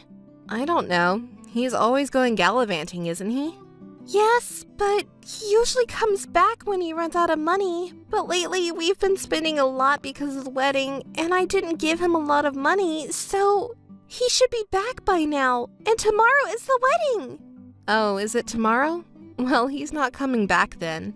Wait a minute, don't be so cold-hearted. Please help me look for him. I'm about to cry. I'm sorry. That's tough. Can you tell me where he might have gone? And if you could come with me to look for him, that would be great. You're also quite cheeky. After causing so much trouble, do you still have the nerve to make that request? Because the wedding is tomorrow, that's why I'm in a hurry. Please. You're beyond cheeky that you're refreshing. If he went somewhere, it would be a gambling place or a place with women. When he left, you gave him money, right? Didn't you ask where he was going? Actually, a little before we got engaged, he said he wanted to find a full-time job instead of a part-time one. He's been saying that since he lived with me. But when I quit my job because you bullied me, he got really mad. And he asked how we were going to live and even hit me. What a scum. And I didn't bully you, just for the record. No, he apologized and was nice to me after that. He said we would work together and do our best. He never hit me. He hit rock bottom. Though you believed him even though he hit you, huh? Yes, he's really, really kind when he's in a good mood. Oh, really? Then, about 3 days ago, he asked me for money because he needed to buy things like a resume and a suit for his interview. So I gave him a large amount of money from my savings, and then he disappeared. George and the money won't come back. Please don't say that. I'm sure he'll come back. Well, let's try to stay positive, okay? Yes, you're right. I'll definitely find him by tomorrow. Yes, it's going to be tough, but do your best. If I see him, I'll let you know. Oh, and there's something I want to ask of you, Kate. What is it? I want you to talk to our boss so that I can go back to the company. What? I quit because I was being bullied by you, but it wasn't because I didn't like the job. So I just want to go back to my old position. It should be easy for you, right? You really don't know what you're talking about. Oh, it's a call. It might be him. Well, I'll leave it to you then. She always says whatever she wants. Someone who lost their income after quitting their job has no value to George. That's why you were thrown away. And job hunting was definitely a lie, and he squeezed money from her at last. She dedicated herself to such a scum by giving a large amount of money from her savings. Even though she miraculously got a job at a large corporation, she quit that too. It's a pity for her, but stupid people always lose. I can't say anything about other people because I was deceived by that scam until a year ago. There's no point in regretting it, so let's stay positive. Let's both stop being deceived by such a scum and find a good man. It wasn't a call from George. Kate? Hey, Kate? Don't turn your back on me and help me. She should be able to do something about it. She needs to reply quickly. I'm in trouble here. I'm in a hurry. What's going on, Kate? Help me, please. Don't turn your back on me. On the day of the wedding, Trish called me multiple times, but I decided to ignore her. After some time had passed and things had settled down, she called me, so I decided to hear her out. Of course, out of pure curiosity. You would be interested in what happened to the scum and the stupid girl, wouldn't you? First of all, George is missing. Trish, her relatives, and his family did everything they could to find him, but they couldn't locate him at all. They even went to his parents' house in the countryside to look for him, but there was no way he was there. He ran away with the money he swindled from Trish. Since he swindled almost all of her savings, I wonder if he pretended to be rich for a while. They filed a missing person report, but since he left on his own, the police didn't take it seriously. George is a scum, but he's not stupid. He's probably managing to escape while deceiving stupid women here and there. Of course, the wedding was canceled because the groom was missing, and the engagement was called off. They couldn't cancel the reservation because it was the day of the wedding, so they were left with a huge bill to pay. Trish was scolded quite a bit by her parents and relatives. But it's not fair to blame the poor bride who was abandoned by the groom. The anger of the relatives was directed towards George's parents because they couldn't find him no matter how hard they looked. Now they're accusing his parents of unilaterally breaking off the engagement. At first, George's parents supported this and declared that they would bring their son back no matter what, and they did everything they could to find him. However, despite all their efforts, George could not be found, and in the end, his parents also became untraceable. I've never met his parents, but they don't seem like honest people. Trish has completely lost track of George. Trish's parents and relatives are at a loss. Then a shocking fact comes to light. Trish had become a joint surety for his debt. She was burdened with a considerable amount of debt. At first, Trish's relatives sympathized with her, but upon hearing this, they blamed her, saying, "Where did you meet such a poorly behaved man?" Stupid Trish confessed everything. There was a person she longs for at the company, and she wanted to be like that person. She thought she could become greater than that person by stealing her boyfriend. She put that plan into action. Upon hearing all of this, her parents and relatives changed their attitude and blamed her, saying it's worse to steal someone else's love for no reason and it's all your fault. Thus, she became completely isolated. She shamelessly told her relatives everything and shamelessly asked me for help, saying, "Help me." I immediately hung up the phone and blocked all her contacts. Later, I heard a rumor about her at the company. It's just hearsay, so I don't know if it's true. According to the rumors, she's working at a nightclub to pay off debts that she didn't even incur herself. 4 years passed, and one day, I saw a local news story about a stingy marriage swindler being caught. It was George. The news reported that he deceived several women, took their money, and sometimes controlled them through violence. He managed to escape from Trish and me, but George, you finally got caught. I wonder if Trish is watching the news too? When his detention period ends, if she and her family go to visit him in jail, I wonder what kind of crazy situation it will be. Just kidding. It was me who was fantasizing about the crazy situation. Hi, what time do you think you'll be coming home today? Hey, are you still at work? Carter? Please answer me. Oh, I'm sorry. I'm just drinking with my colleagues right now. Again? Didn't you say you were out for drinks with your friends last time? I can't help it today. It's a company drinking party. Didn't you have one last month too? I was invited. What can I do? I also have a position at my company. Please understand. Why can't you tell me in advance? Why do you always tell me on the day? I forgot to tell you. If you just forgot, then that's fine. But you never went out for drinking parties when we were dating, did you? Has it become more frequent since Anna was born? It's just your imagination.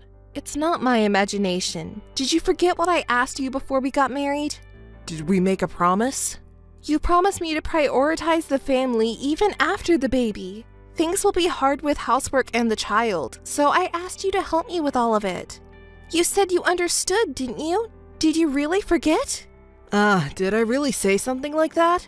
You have been coming home late lately because of work and socialization. There are days when you didn't even come home until morning. Did you hate coming home that much?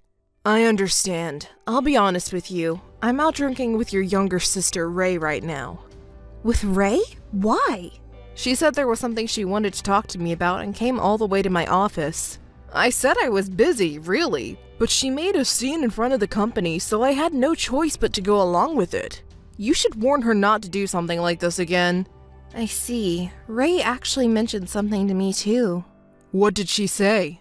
You keep contacting her persistently, so she can't say no even if she wants to. She also said you even showed up to our house uninvited, so she asked me to warn you about it too. What are you talking about? I never did anything like that. Even if she uses work or friends as an excuse to avoid you, you still forcefully visit her. And she doesn't know what to do about it. She was scared. I didn't do anything like that. Ray just wanted my advice because she's having trouble with her family, and she didn't know what to do. I got caught up in your family's problems. I'm the victim. The victim! Victim? You don't have to phrase it like that. Shut up. I'm only sticking around because I got dragged into this. Why does Ashley make it sound like I'm the bad guy? That's not what I meant, but Anna is lonely. She waits for you to come home every day. So could you come home early once in a while? See? You're making it sound like I'm intentionally coming home late. I didn't mean it like that.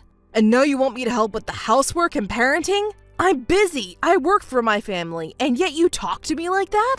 Isn't housework and childcare your job? Maybe you're the one slacking off.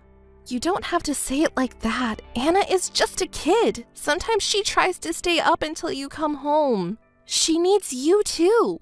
How would I know that? Are you trying to blame me for that too? No, it's just that raising a child is something that should be done together as a couple. It's not just the mother's job. Fathers are also necessary for children. I'm just saying that I want you to be there for our daughter. Please, Carter, understand. Huh? It sounds like you're saying that I'm irresponsible. I'm tired of you imposing your own ideas on me. Imposing? Did you really think like that? You are always right. It's always my fault, right? Whenever I talk to you, you always point out my flaws, and it makes me feel terrible. It's because you never take care of Anna. As I told you, you promised when we got married, but you forgot. You're so irresponsible. You leave everything to me, including taking care of Anna and running the household. How about changing that attitude? Fine, fine. Everything you say is right. It's my fault. That's the attitude I'm talking about. Oh, come on. I'll come back next week. Is that okay? Next week? Did you forget about Anna's birthday? How much longer are you going to make me look like an idiot? Of course I didn't forget our daughter's birthday. Then when is it? Say it. We're not even talking about that right now. What's wrong with you? I feel like I'm being tortured. See, you can't even say it. You're just trying to change the subject. Forgetting our daughter's birthday makes you the worst father ever. I'm saying I'll come back next week. Can't you believe me? Of course not. What wife can treat a husband who leaves the house every other day? While you're away, I'm left alone to take care of everything and Anna. Do you have any idea how hard that is? If things keep going this way, I won't be able to trust you, even if you do come back next week. I bet you'll find some excuse to stay away, like going to a drinking party or hanging out with friends. You won't show until next week. Don't just assume things. You always come home late on weekdays and always come back in the morning on weekends. And you think you're not doing anything wrong? Cut it out! How can I believe you? Raising a child is harder than you think. There's no free time like when you were single. If you take your eyes off them, they might go somewhere else or even get kidnapped. I always fight this anxiety and raise her carefully. You have no idea how hard it is. It's all about wanting your own time, isn't it? You're just like me. What are you talking about? I don't want my own time. The time I spend with Anna is irreplaceable. But I don't want you to think it's easy raising a child. I don't care if it were someone else's, but you're my husband and Anna's father. You need to be more self-aware. I am aware. Of course I am. Then come home early and spend time with Anna. Help out with housework. You need to show me some attitude or I wouldn't know. And yet, you always prioritize your own time for drinking and hanging out over spending time with us as a family. How can I trust you like that? Oh, I see. Got it. You really hate me that much, don't you? What? What are you talking about? Well then, forget it. You want me to be the bad guy? Then I won't do anything. I don't want to do anything. What do you mean you don't want to do anything? Don't you get it? We're getting a divorce. I can't live with a woman like you anymore. I need someone who will love and support me. I don't want to be with someone who only thinks about herself and looks down on others. I don't want to live with you. I don't want to go back to that house. Is that clear? Wait a minute. What are you talking about all of a sudden? Are you serious about the divorce? I'm serious. What, do you think I'm lying? You can't be with a man you don't trust, can you? It's best for both of us. I'm just saying we need to change our attitudes. What about Anna? Don't you care about her at all? How would I know? I didn't give birth to her, did I? That's cruel. Anna is your child and you're saying things like that. Our ways of thinking are completely different. We were never a good match from the start. That's why it's better for both of us to get a divorce. Anna is turning 6. You know that, right? Don't you feel sorry for her if her father is gone? Don't you understand that Anna is trying so hard to suppress her desire to play with you? Do you think I will back down if you bring up Anna like that? I'm sorry, but if you didn't try to make me the bad guy, I wouldn't have had such thoughts. Blaming me alone and trying to take the easy way out, I can't be with someone like that anymore. That's why we're getting divorced. I don't think about taking the easy way out. I just asked for your cooperation. If we both take care of Anna, she'll be happy for sure. We're a married couple, aren't we? We're not just dating, we're a family now. Why won't you cooperate with me? Here we go again, always asking for cooperation. Do you not realize that by making me out to be the bad guy, you make it seem like I'm neglecting you guys? You're using me as a punching bag for your own frustrations. Don't you see that? I didn't marry you just to be your stress relief. I have my own pride too, and you're hurting it. Don't you feel sorry for me at all? Pride? Yes, my pride as a man and as a father. You hurt that. I work every day and come home tired, and if you say things like that, it hurts me and I can't stand it. Don't you understand that? Does that so-called pride prevent you from taking care of our child? I know you're tired when you come home from work. I know your job is tough too. But for the sake of the family, can't you make time for family? Don't order me around like that. I've been doing my best too, you know. I'm not ordering you around. I'm asking you. I'm asking you to take care of Anna for her sake. Asking? With that attitude, it's not asking, it's a joke. What you're saying to me is, come home quickly, don't go drinking, take care of the child, do the housework. It's all orders, isn't it? Even if I tell you why I can't do it, why can't you make time? Why? That's all you say. Your way of speaking is both an order and a complaint. Put yourself in my shoes, who gets nothing but that all the time. I'm not trying to give orders or make baseless complaints. Isn't this all because you don't cooperate? It's all because of the way you talk. You're so harsh and condescending. Are you mistaking me for some kind of slave or something? That's not my intention. How many times do I have to say it? All right, let's sit down and talk about it at home when you're not tired, okay? Is that fine? What do you mean, is that fine? Don't be so selfish. I'm not going home. I don't even want to see your face anymore. But what about Anna? We need to talk about her. I don't want to. You're just trying to bind me again using Anna, aren't you? I've had enough. Our marriage and Anna are important matters for us. Are we going to settle it with just this message? Let's meet and talk about it properly. Enough already. Why can't you listen to what I'm saying? If you didn't like me so much, you shouldn't have dated me in the first place. Being with you was a waste of time. You just wanted someone who wouldn't rebel against your opinions. So that's what you were thinking. I understand, but we still have a responsibility as parents. Let's talk about Anna's future properly. Hey, are you listening? Why aren't you responding? It doesn't have to be for me, but for Anna's sake, let's talk it out. Carter? Please give me an answer. Hey! Missed calls. Missed calls. Carter, where are you now? What are you doing? Please just give me a response. Missed calls. Missed calls. You're so annoying. Can't you just stop already? Don't bother me. I'm sorry for calling so many times, but I'm worried about you because you haven't come back home. Where are you now? It's none of your business now that we're getting divorced. Besides, I left a letter at home. Did you read it? Yes, I read it, but you didn't mention where you went. I can't just accept divorce by a note saying we're getting divorced, don't contact me. Accept? What are you talking about? It's all because of you that we're getting divorced. There's no acceptance about it. I can't go back to that house because of you. Because of me? What do you mean? Didn't I tell you before? You were trying to make me the bad guy so that you can take it easy. You were hurting my pride and trying to order me around and tie me down. Unless you change your attitude, I won't go back to that house. I don't mean to do that. I've told you many times. You just don't want to admit it, do you? If you don't admit it, I won't go back home. I don't intend to reconsider the divorce either. If you understand, don't contact me. Wait a minute. If I hurt you, I apologize. I'm sorry, but isn't it unreasonable to suddenly ask for a divorce and expect me to agree without even discussing it? Please, let's talk about it. We're talking about it now. Not through messages, but let's talk face to face. That's impossible. I don't even want to see your face.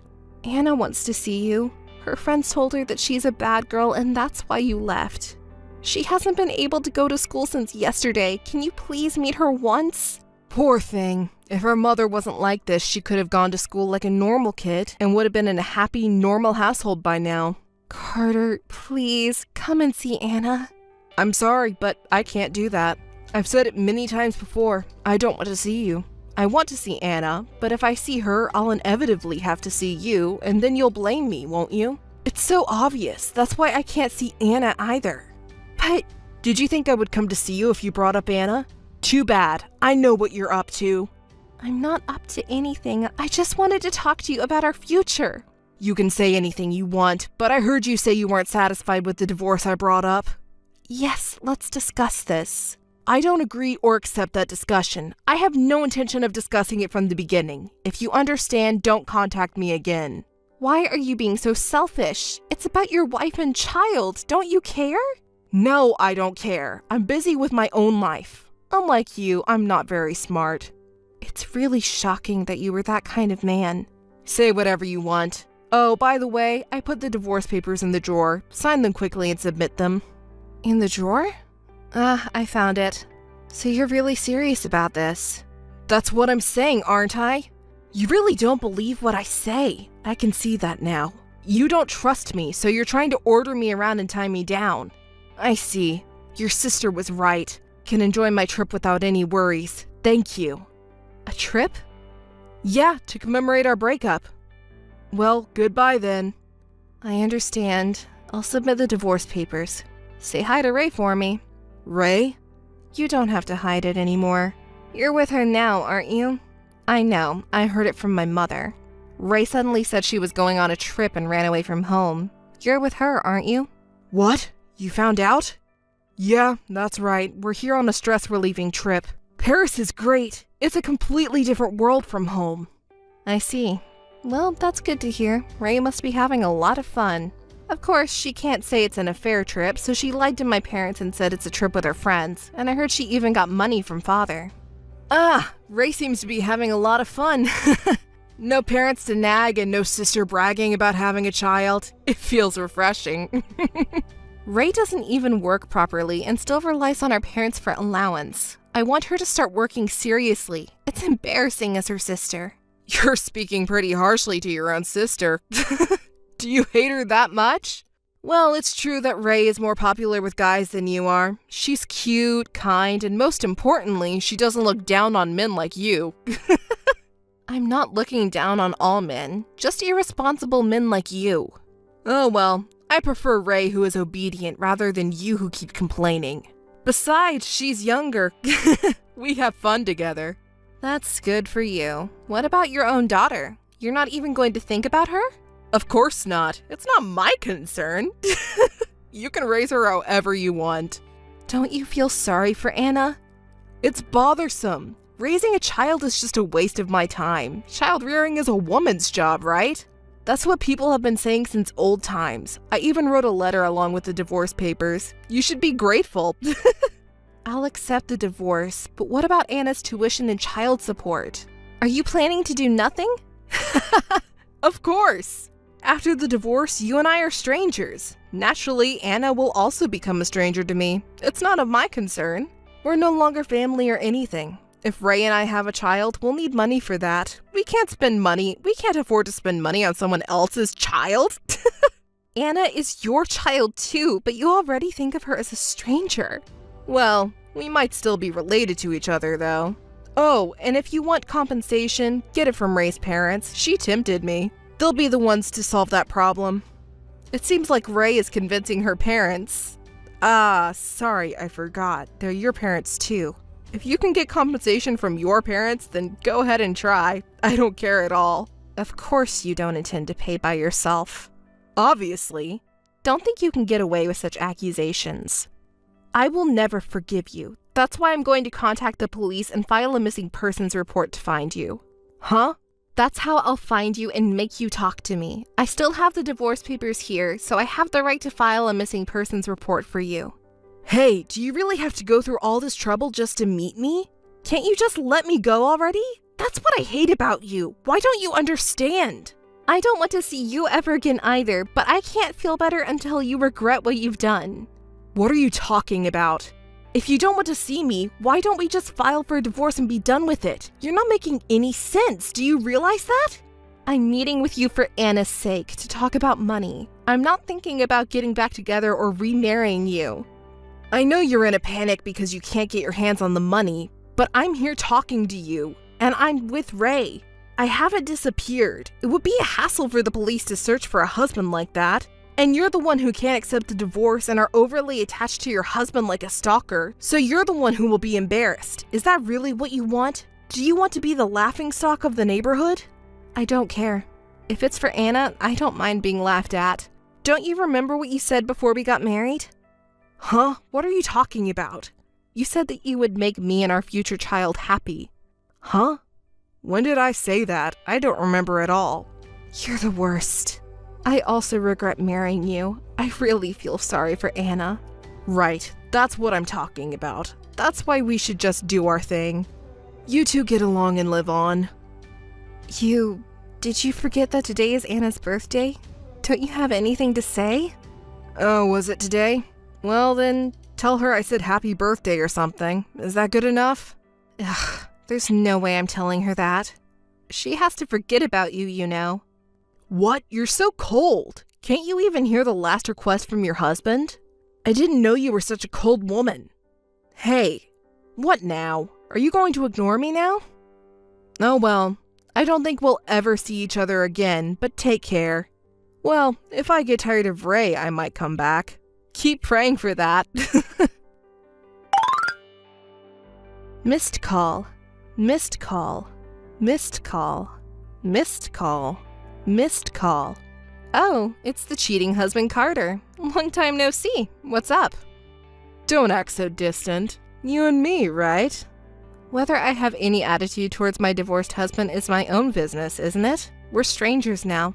Well, don't say that. I think it's good news for you. What news? I'm on my way home now. Okay. What? You're just going back to your own house. Why should I be happy? You're really dull. It's my house, but not just my house. I'm going back to our house. You should be happy, right? Actually, I'm less happy now. You're bothering me. I'm telling you, you're not welcome. It's been such a long time, so I know it's awkward. But you wanted to see me too, didn't you? You've been waiting for me, haven't you? I couldn't forget about you either, so I'm coming to see you. You don't have to come see me. Please go back. It's annoying. Besides, it's almost time for my daughter to come back, and I can't let her meet a cheating husband like you. Anna, huh? She must be all grown up now. Has she become a beauty like me? I wonder how old she is now. Has she become a fine adult? You don't even know how old Anna is. You have no right to see her. Why did you bother to come see us? I've been tired of being with Ray lately. And Anna is already at an age where she doesn't require much attention, right? So I thought if I didn't have to raise a child, maybe I could get back together with you. What? I don't understand. Why do I have to remarry you? It's impossible. Go home. Hey, don't hate me that much. I'm Anna's father, you know. Hey, Ashley? Missed call. Missed call. Missed call. Mom, I'm sorry I'm late. I just finished cram school, so I'm coming back home soon. Make sure you come back home by bus. You must not walk home alone under any circumstances. Come back with Danny from next door. Do you understand? Huh? Yeah, I got it. Danny said he'd take the bus with me, so don't worry. But what's wrong, Mom? Is everything all right? Actually, I got a call from Carter today, your biological father. Huh? Really? What did he say? He said he wants to get back together. Of course I refused, but he said he's on his way to our house, so maybe he's looking for us. Has he been calling you? Yes, he's been calling and texting nonstop. Honestly, I thought about turning off my phone, but I didn't want to risk anything happening to you, so I'm just ignoring him for now. Please keep ignoring him. Don't ever pick up his calls. I know better than anyone how much trouble Mom went through because of him, so absolutely not. Got it, Mom? Thank you, I understand. I have no intention of getting back together. Absolutely. The bus is here now. I'll be heading home, Mom. Okay, be careful. Missed call. Missed call. Missed call. Ashley, please, I want to talk. Please answer the phone. Hey, Ashley! Carter, stop it! Didn't I tell you not to contact me anymore? You eloped with my younger sister Ray 10 years ago, and no matter how many times I asked that we should talk it out, you ignored me. You abandoned me and Anna. And now what do you want? Thank you for answering, Ashley. Ray isn't here. I don't know that woman anymore. What? That woman, while she was with me, was also dating other men. She cheated on me and then left. I was abandoned. Don't you feel sorry for me? Do you understand how we feel? Yeah, I did a terrible thing. I regret it deeply now. Ashley, you know I really feel that way, right? So let's start over. I need you. What? Don't say stupid things. We don't need an irresponsible, despicable man like you in our lives. We have no connection with you. Do you know how much trouble you caused me and Mom? Mom raised me all by herself. I was bullied at school too, but you just dumped everything on Mom and left, didn't you? I can't let you meet Mom. Mom? Are you Anna? Don't call my name, it's creepy. You shouldn't say things like that to your dad. I don't think of you as my dad. This shouldn't involve the child. Put your mom on the phone right now. No way, a cheating man like you? I should have had her change her phone number earlier. I'm going her number changed tomorrow. Stop it. Put her on. Mom was scared and disgusted when you contacted her, so no way. Scared and disgusted? That's a lie. I'm already in front of your house. I'll ring the doorbell, so open the door quickly. No way I'm doing that. What? I can't stand it anymore. Hey, what the hell is going on? Why aren't you guys here? Who's that guy? That was hilarious. You suddenly started kicking the door of someone else's house. Wasn't the homeowner scary? That person is apparently someone important in the self-defense forces. Are you okay? Hey you, where are you? I'm not gonna tell you. We moved away years ago. There's no way I'd stay in that house with the horrible memories of you. You kicked the door without even knowing that. If the police were called, it would be a big problem.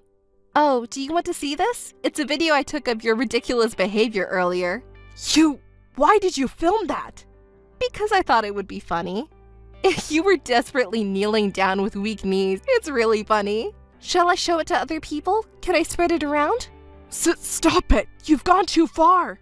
Oh, did the police come? The police? Did you call them? Of course. Why wouldn't I? What did I do? I didn't do anything. Really? Who kicked the door of someone else's house? Shall we watch that video? I have evidence. But what? Please stop it. I was wrong. I'm not a stalker. Can you explain, Anna, that I'm your father? Otherwise, I'll be taken away. Please. You're a father? Where's the evidence? Don't say creepy things.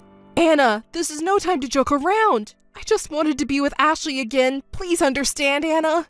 Someone like you is called a stalker, you cheating man. If you understand, reflect on your actions in jail. Anna, I was wrong. I apologize for hurting Ashley too. Please help me. I've been waiting for the day when I can retaliate against you like this. This is the best. Just get caught quickly and never come near us again. Goodbye. Missed call. Missed call. Missed call. Carter was arrested by the police and officially recognized as a stalker. Through his lawyer, Carter paid compensation and was issued a restraining order, preventing him from approaching Ashley and Anna. Anna spread the video on social media that showed Carter kicking down the door, and the video quickly spread out, even among Carter's acquaintances. Despite his pleas for help, he was refused due to the video. Anna consulted Ashley about wanting to study psychology at university and was accepted. They both lived together in peace. Anna is still proud of what she was able to do back to Carter. Ashley was proud of her too. They never saw Carter again.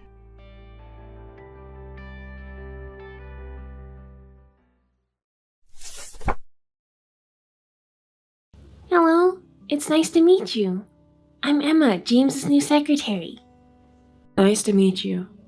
James always speaks highly of you. I'm sorry to contact you out of the blue, but I really wanted to say hello in person. So I asked James for your contact information. Oh, thank you for taking the time to reach out to me. James has mentioned you to me before. He's very impressed with your skills and is looking forward to see you grow even further. It makes me feel relieved. That's good to hear. I'll be counting on you to take care of James from now on. It's comforting to have someone like you by his side. Oh, not at all. By the way, miss, I heard that your name is Jessica. It's a vintage name, isn't it? How old are you, if you don't mind me asking? Huh? Is it? I'm 38 years old. What? 38 years old? Is it a name that was popular at the time? It feels kind of old-fashioned, doesn't it? Huh? What do you mean by old-fashioned? Never mind. So, James is 10 years younger than you, isn't he? Yes, that's right. So what? Oh, it's nothing. I'm sorry. It's just that I don't know any couples with such an age gap around me, so it's kind of unusual. Is it really that surprising? There are a lot of couples with an age gap these days. Oh, I see. But being 10 years apart and getting married is kind of amazing in a way, isn't it? I'm not sure what you're trying to say, but... well, never mind. Emma, I'm counting on your support for James. Yes, sure thing. I know being a secretary can be tough, but hang in there. I think we'll have plenty of opportunities to meet from now on. If you have any problems, feel free to reach out. Thank you so much. Likewise, it's great working with you. Anyways, I'll get back to work now. Excuse me. Hello, a long time no see. Oh, hi Emma. Yesterday a friend gave me a rare souvenir, and I thought you would like to try it, so I'll give it to James to pass it on to you. Oh, how exciting. But, she actually got it from a newly opened store that's very popular among young people and is hard to get. They say you have to wait for an hour to get it. Really? Where is it? It's probably not a place you know because it's geared towards young people. It became popular after an influencer who is popular among young people introduced it on social media. Wow, it's such a famous store. I'm looking forward to trying it. Since only young people are lining up, it's hard for you to get close to it, so I thought I'll give you a piece of it as a gift. Huh? Oh, but you don't check social media, do you? I do check social media, you know. Oh, really? I thought you might be too old for that kind of thing. Age doesn't matter, you know. My friends check it too. Oh, I see. That snack looks trendy and is definitely geared towards young people. I'm worried if it will suit someone like Jessica. What do you mean? Oh, it's nothing. Don't worry about it. Age doesn't matter when it comes to good food, right? Yeah, you're right. I'm looking forward to trying it. Thank you for your kindness. Hello, it was nice to meet you today.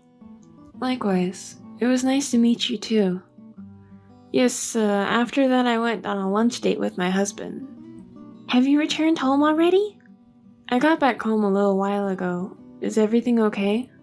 Did you have something to discuss with James? No, it has nothing to do with James. I was waiting for a chance to talk to you alone. Me? Did something happen? James not being there is better, you say. Is there anything you're worried about? I just wanted to ask you something that's been on my mind. Can I ask you about it? What is it that's been bothering you? What is it? I'm curious how someone like you with such a significant age difference met James. It's not easy to meet a man 10 years younger than you. What? What's wrong? Why are you asking such a sudden question? You just met Jessica for the first time today, right?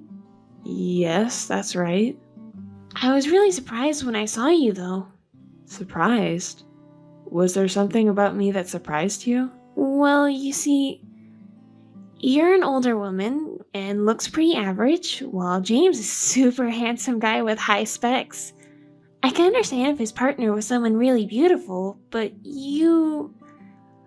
I just can't wrap my head around it. So I wanted to ask how you met and managed to get him. Emma, what's gotten into you?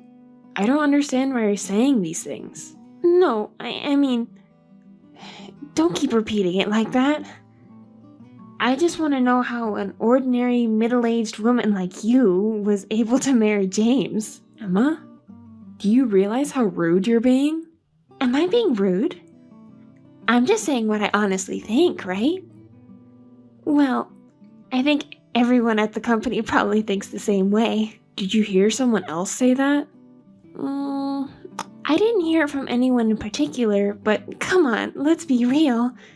You're just an ordinary-looking woman who's 10 years older than James. It just doesn't make sense, you know? Excuse me? I'm your boss's wife, you know. Stop being disrespectful. I'm not disrespecting you or anything. I'm just stating my opinion. You are so rude. I thought you were a more respectable person since you're a secretary. It's good to be honest, isn't it? Oh, I see now. Your family was rich, right? Your parents must have invested a lot of money into him. How do you know about my family? And my parents never invested anything into him. Are you kidding me? If it wasn't for that, he wouldn't marry an old lady like you. I don't know where you heard about my family, but you're wrong. Maybe you don't know because you just joined the company, but James built the current company from scratch on his own. His success is due to his own hard work and effort. That's why our parents didn't provide any assistance. Are you saying it's not for money? That's ridiculous!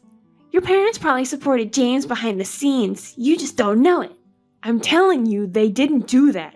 You just refuse to believe it. Then how did you get James? He could have married someone like me, who is younger and more beautiful. What? Hey, Emma, could it be that you like James?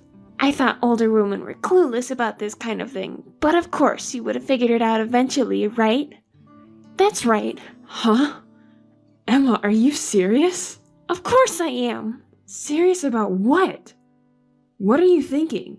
James is married to me, you know. That's messed up my plans. I chose this company because I thought I could snag a young, handsome CEO. I never thought he would be married. What's gotten into you? There are things you can joke about and things you can't. I wouldn't joke about something like this. I love James. At first, I thought I would give up when I found out he was married, but after meeting you, I changed my mind. There's no need to give up, right? Why would you say that? It's one thing not to know, but most people would give up once they find out, right? Well, that may be true for most people, but I noticed it. It turns out that I'm better looking and younger than you. What? Are you stupid? I'm serious. Unfortunately, you don't stand a chance with him. There's no man who doesn't fall for me. James won't be fooled by you. Who knows? Actually, all the men I've dated so far have been married, but in the end, they all chose me over their wives. Men are so easy. What? You've only dated married men? Yes, that's right. Their wives never found out, though. No, that's unacceptable as a human being. We were just having fun, so it doesn't matter.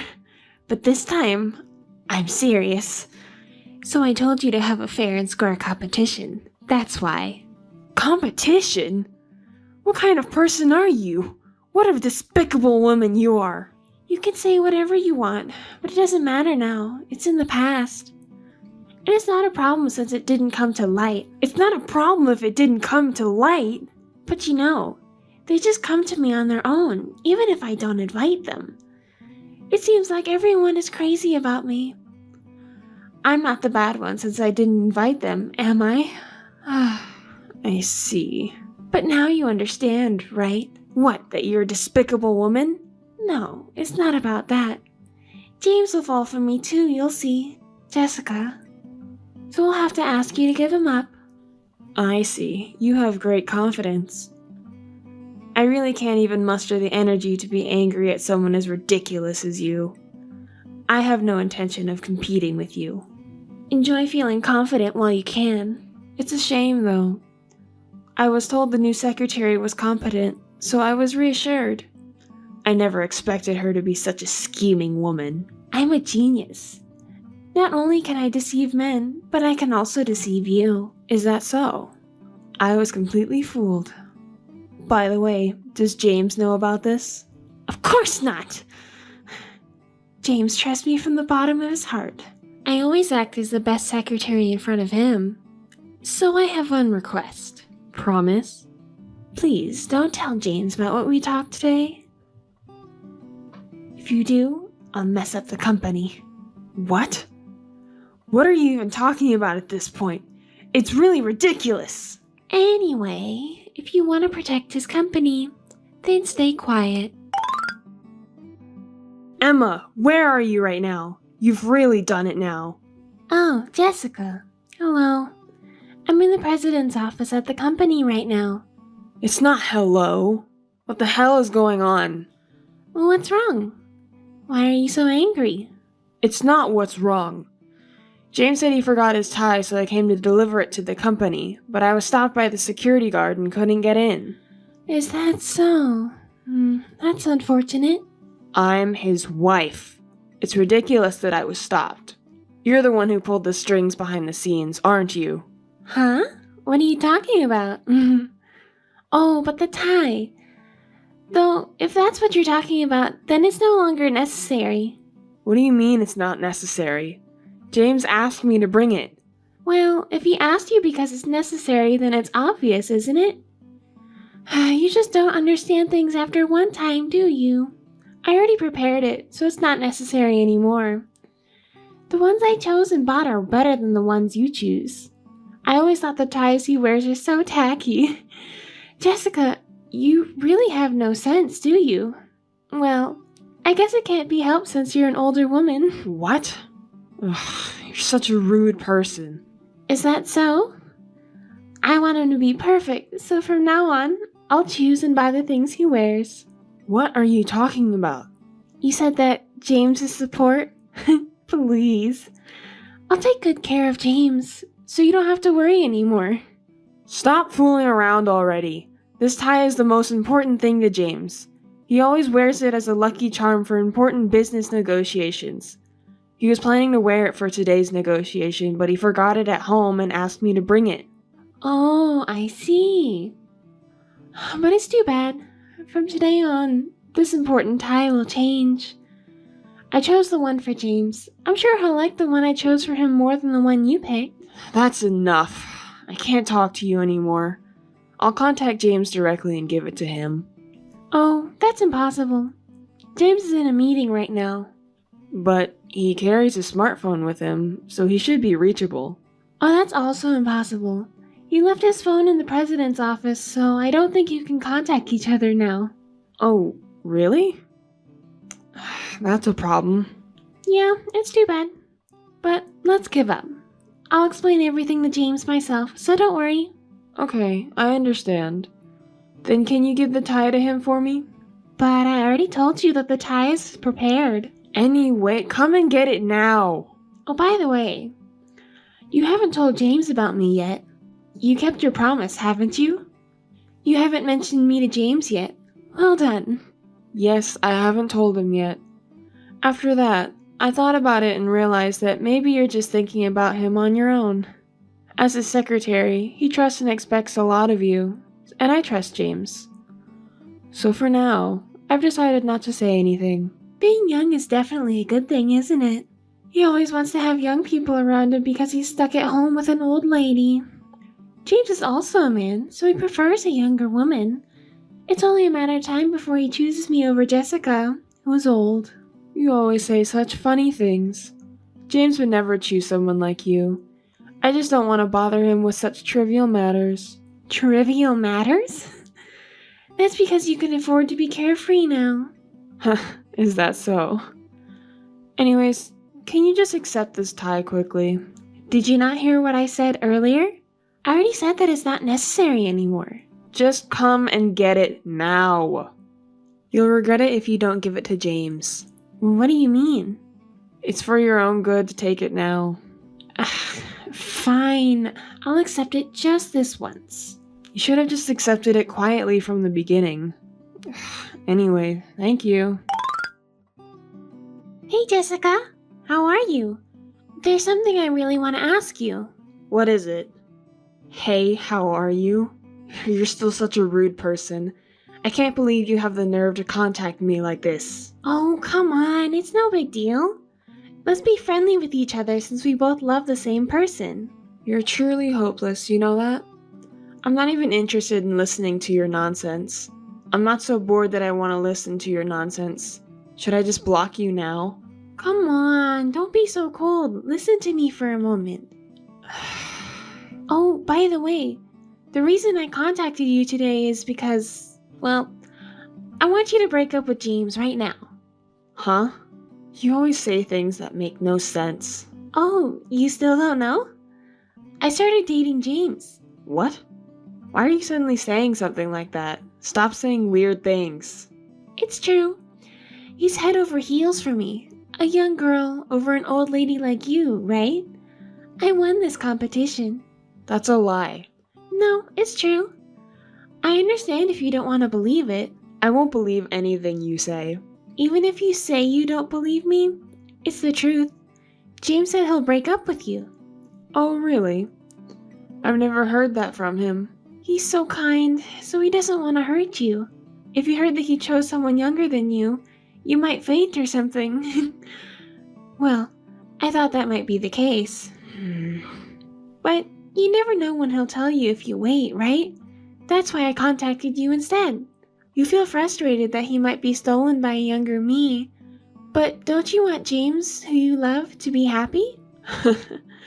Sorry, I can't help laughing about how ridiculous this all sounds. What's so funny about it? I want to be with James right now. Oh, I see. I'm the type to act quickly once you've made a decision. That's why I can't wait so long and want to break up soon, right? But that's just impossible. There's no way James would betray me. You're so full of confidence, even though you're an old lady. Well, that's right. Do you know why James chose me? There's no reason, really. He just happened to choose you, who happened to be there at the right time. He was too busy with work and didn't have any opportunities to meet anyone else. Poor James. You say you're dating him, but you don't know anything about him, do you? Are you really dating him? What the heck? Don't keep me in suspense. Just tell me already. Hey, have you ever asked James what type of girl he likes? Of course. Men like younger and prettier women over older women, don't they? You really don't know, do you? Maybe the men around you have been like that too. Well then, shall I tell you? Just say it already. Well, you see, James has certain conditions for the person he falls in love with. What? Conditions? Yeah, there are conditions.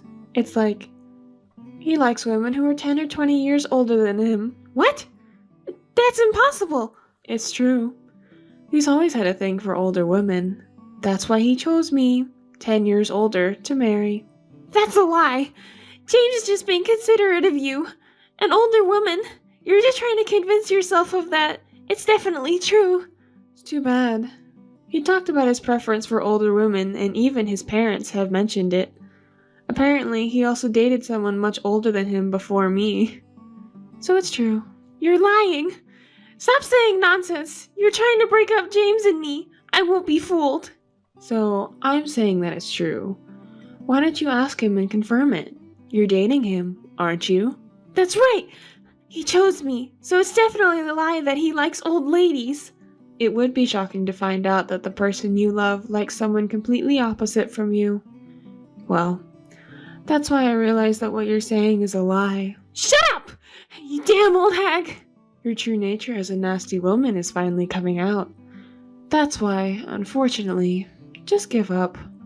You lost this battle. It's definitely a lie. Well, don't be so down. It can't be helped. I won't believe it, no matter what. There's no way an old lady like you can be young me. I understand how you feel. You were so confident that you'd win, and it's hard to accept the truth. Oh, it wasn't supposed to be like this. I know you're feeling down right now, but there's something that's been on my mind a bit too. What is it? I heard that you're good at your job, but I can't help wondering if everything about your career and credentials is a lie. What? Why would you say that all of a sudden? It's not relevant now. It's just that I've been thinking about it for a while now. As a secretary, you don't seem to have any manners. The way you talk to the boss's wife, and the way you mix work with your private life. Are you sure you have the qualifications necessary to be a secretary? What? That is, I don't need to be polite to you just because you're James's wife and I like James. That's all there is to it. Oh, really? Poor thing. You probably didn't know this, but let me tell you. What now? Is there something else? Before I got married, I was the head of the secretariat of a top-notch company, so I can sort of tell if you have the qualifications to be a secretary or not. I'm the kind of person who wants to get to the bottom of things once I'm interested. So I contacted the personnel department to check your resume. And guess. What? I found out that the resume you submitted during the interview is missing. Really? That's too bad. Well, I have a pretty good idea who did it. What? Are you downing me? I didn't say anything like that. What are you getting so worked up about? No, I'm not getting worked up or anything. Oh, I know. The HR department should have the resume saved as data. You should check with them. But it's really suspicious that they would dispose of the resume like that. The HR department has the data. Yes, they do. Is there something you're worried about them finding? No, not really. It's okay even if they see it. That's true. But I just don't like the idea of having my privacy invaded. Well, you mix your work and personal life together anyways. You're just saying that because you don't want to be looked into. Even though I said it wouldn't be a problem if I were to be, it's just that I don't like the idea of being investigated. Well, you just have to make sure you're not seen, right? What are you planning to do? Oh, come on. It's obvious, isn't it? If I seduce the guy in the HR department, he'll tell me anything I want to know. And if I can get him to delete the data, problem solved. It won't affect me at all. Are you trying to manipulate another man again? Well, hiding something implies that there's something to hide, you know? What? You still won't admit it? You're really unbelievable. Ha! I win! You may be the boss's wife, but you're an outsider to the company, so there's no way you can manipulate people inside the company. I'm not so sure about that. And besides, only management can access employees' personal information, so it's pointless to go after other male employees. Just give up and admit it already. Whether it's management or not, all men are the same, right? Like I said before, there's no man who can resist me. So you should give up already. You really don't know anything, do you? You can act tough now, but it won't last long. What? You don't know who the head of HR is? It's scary that you don't know. What do you mean?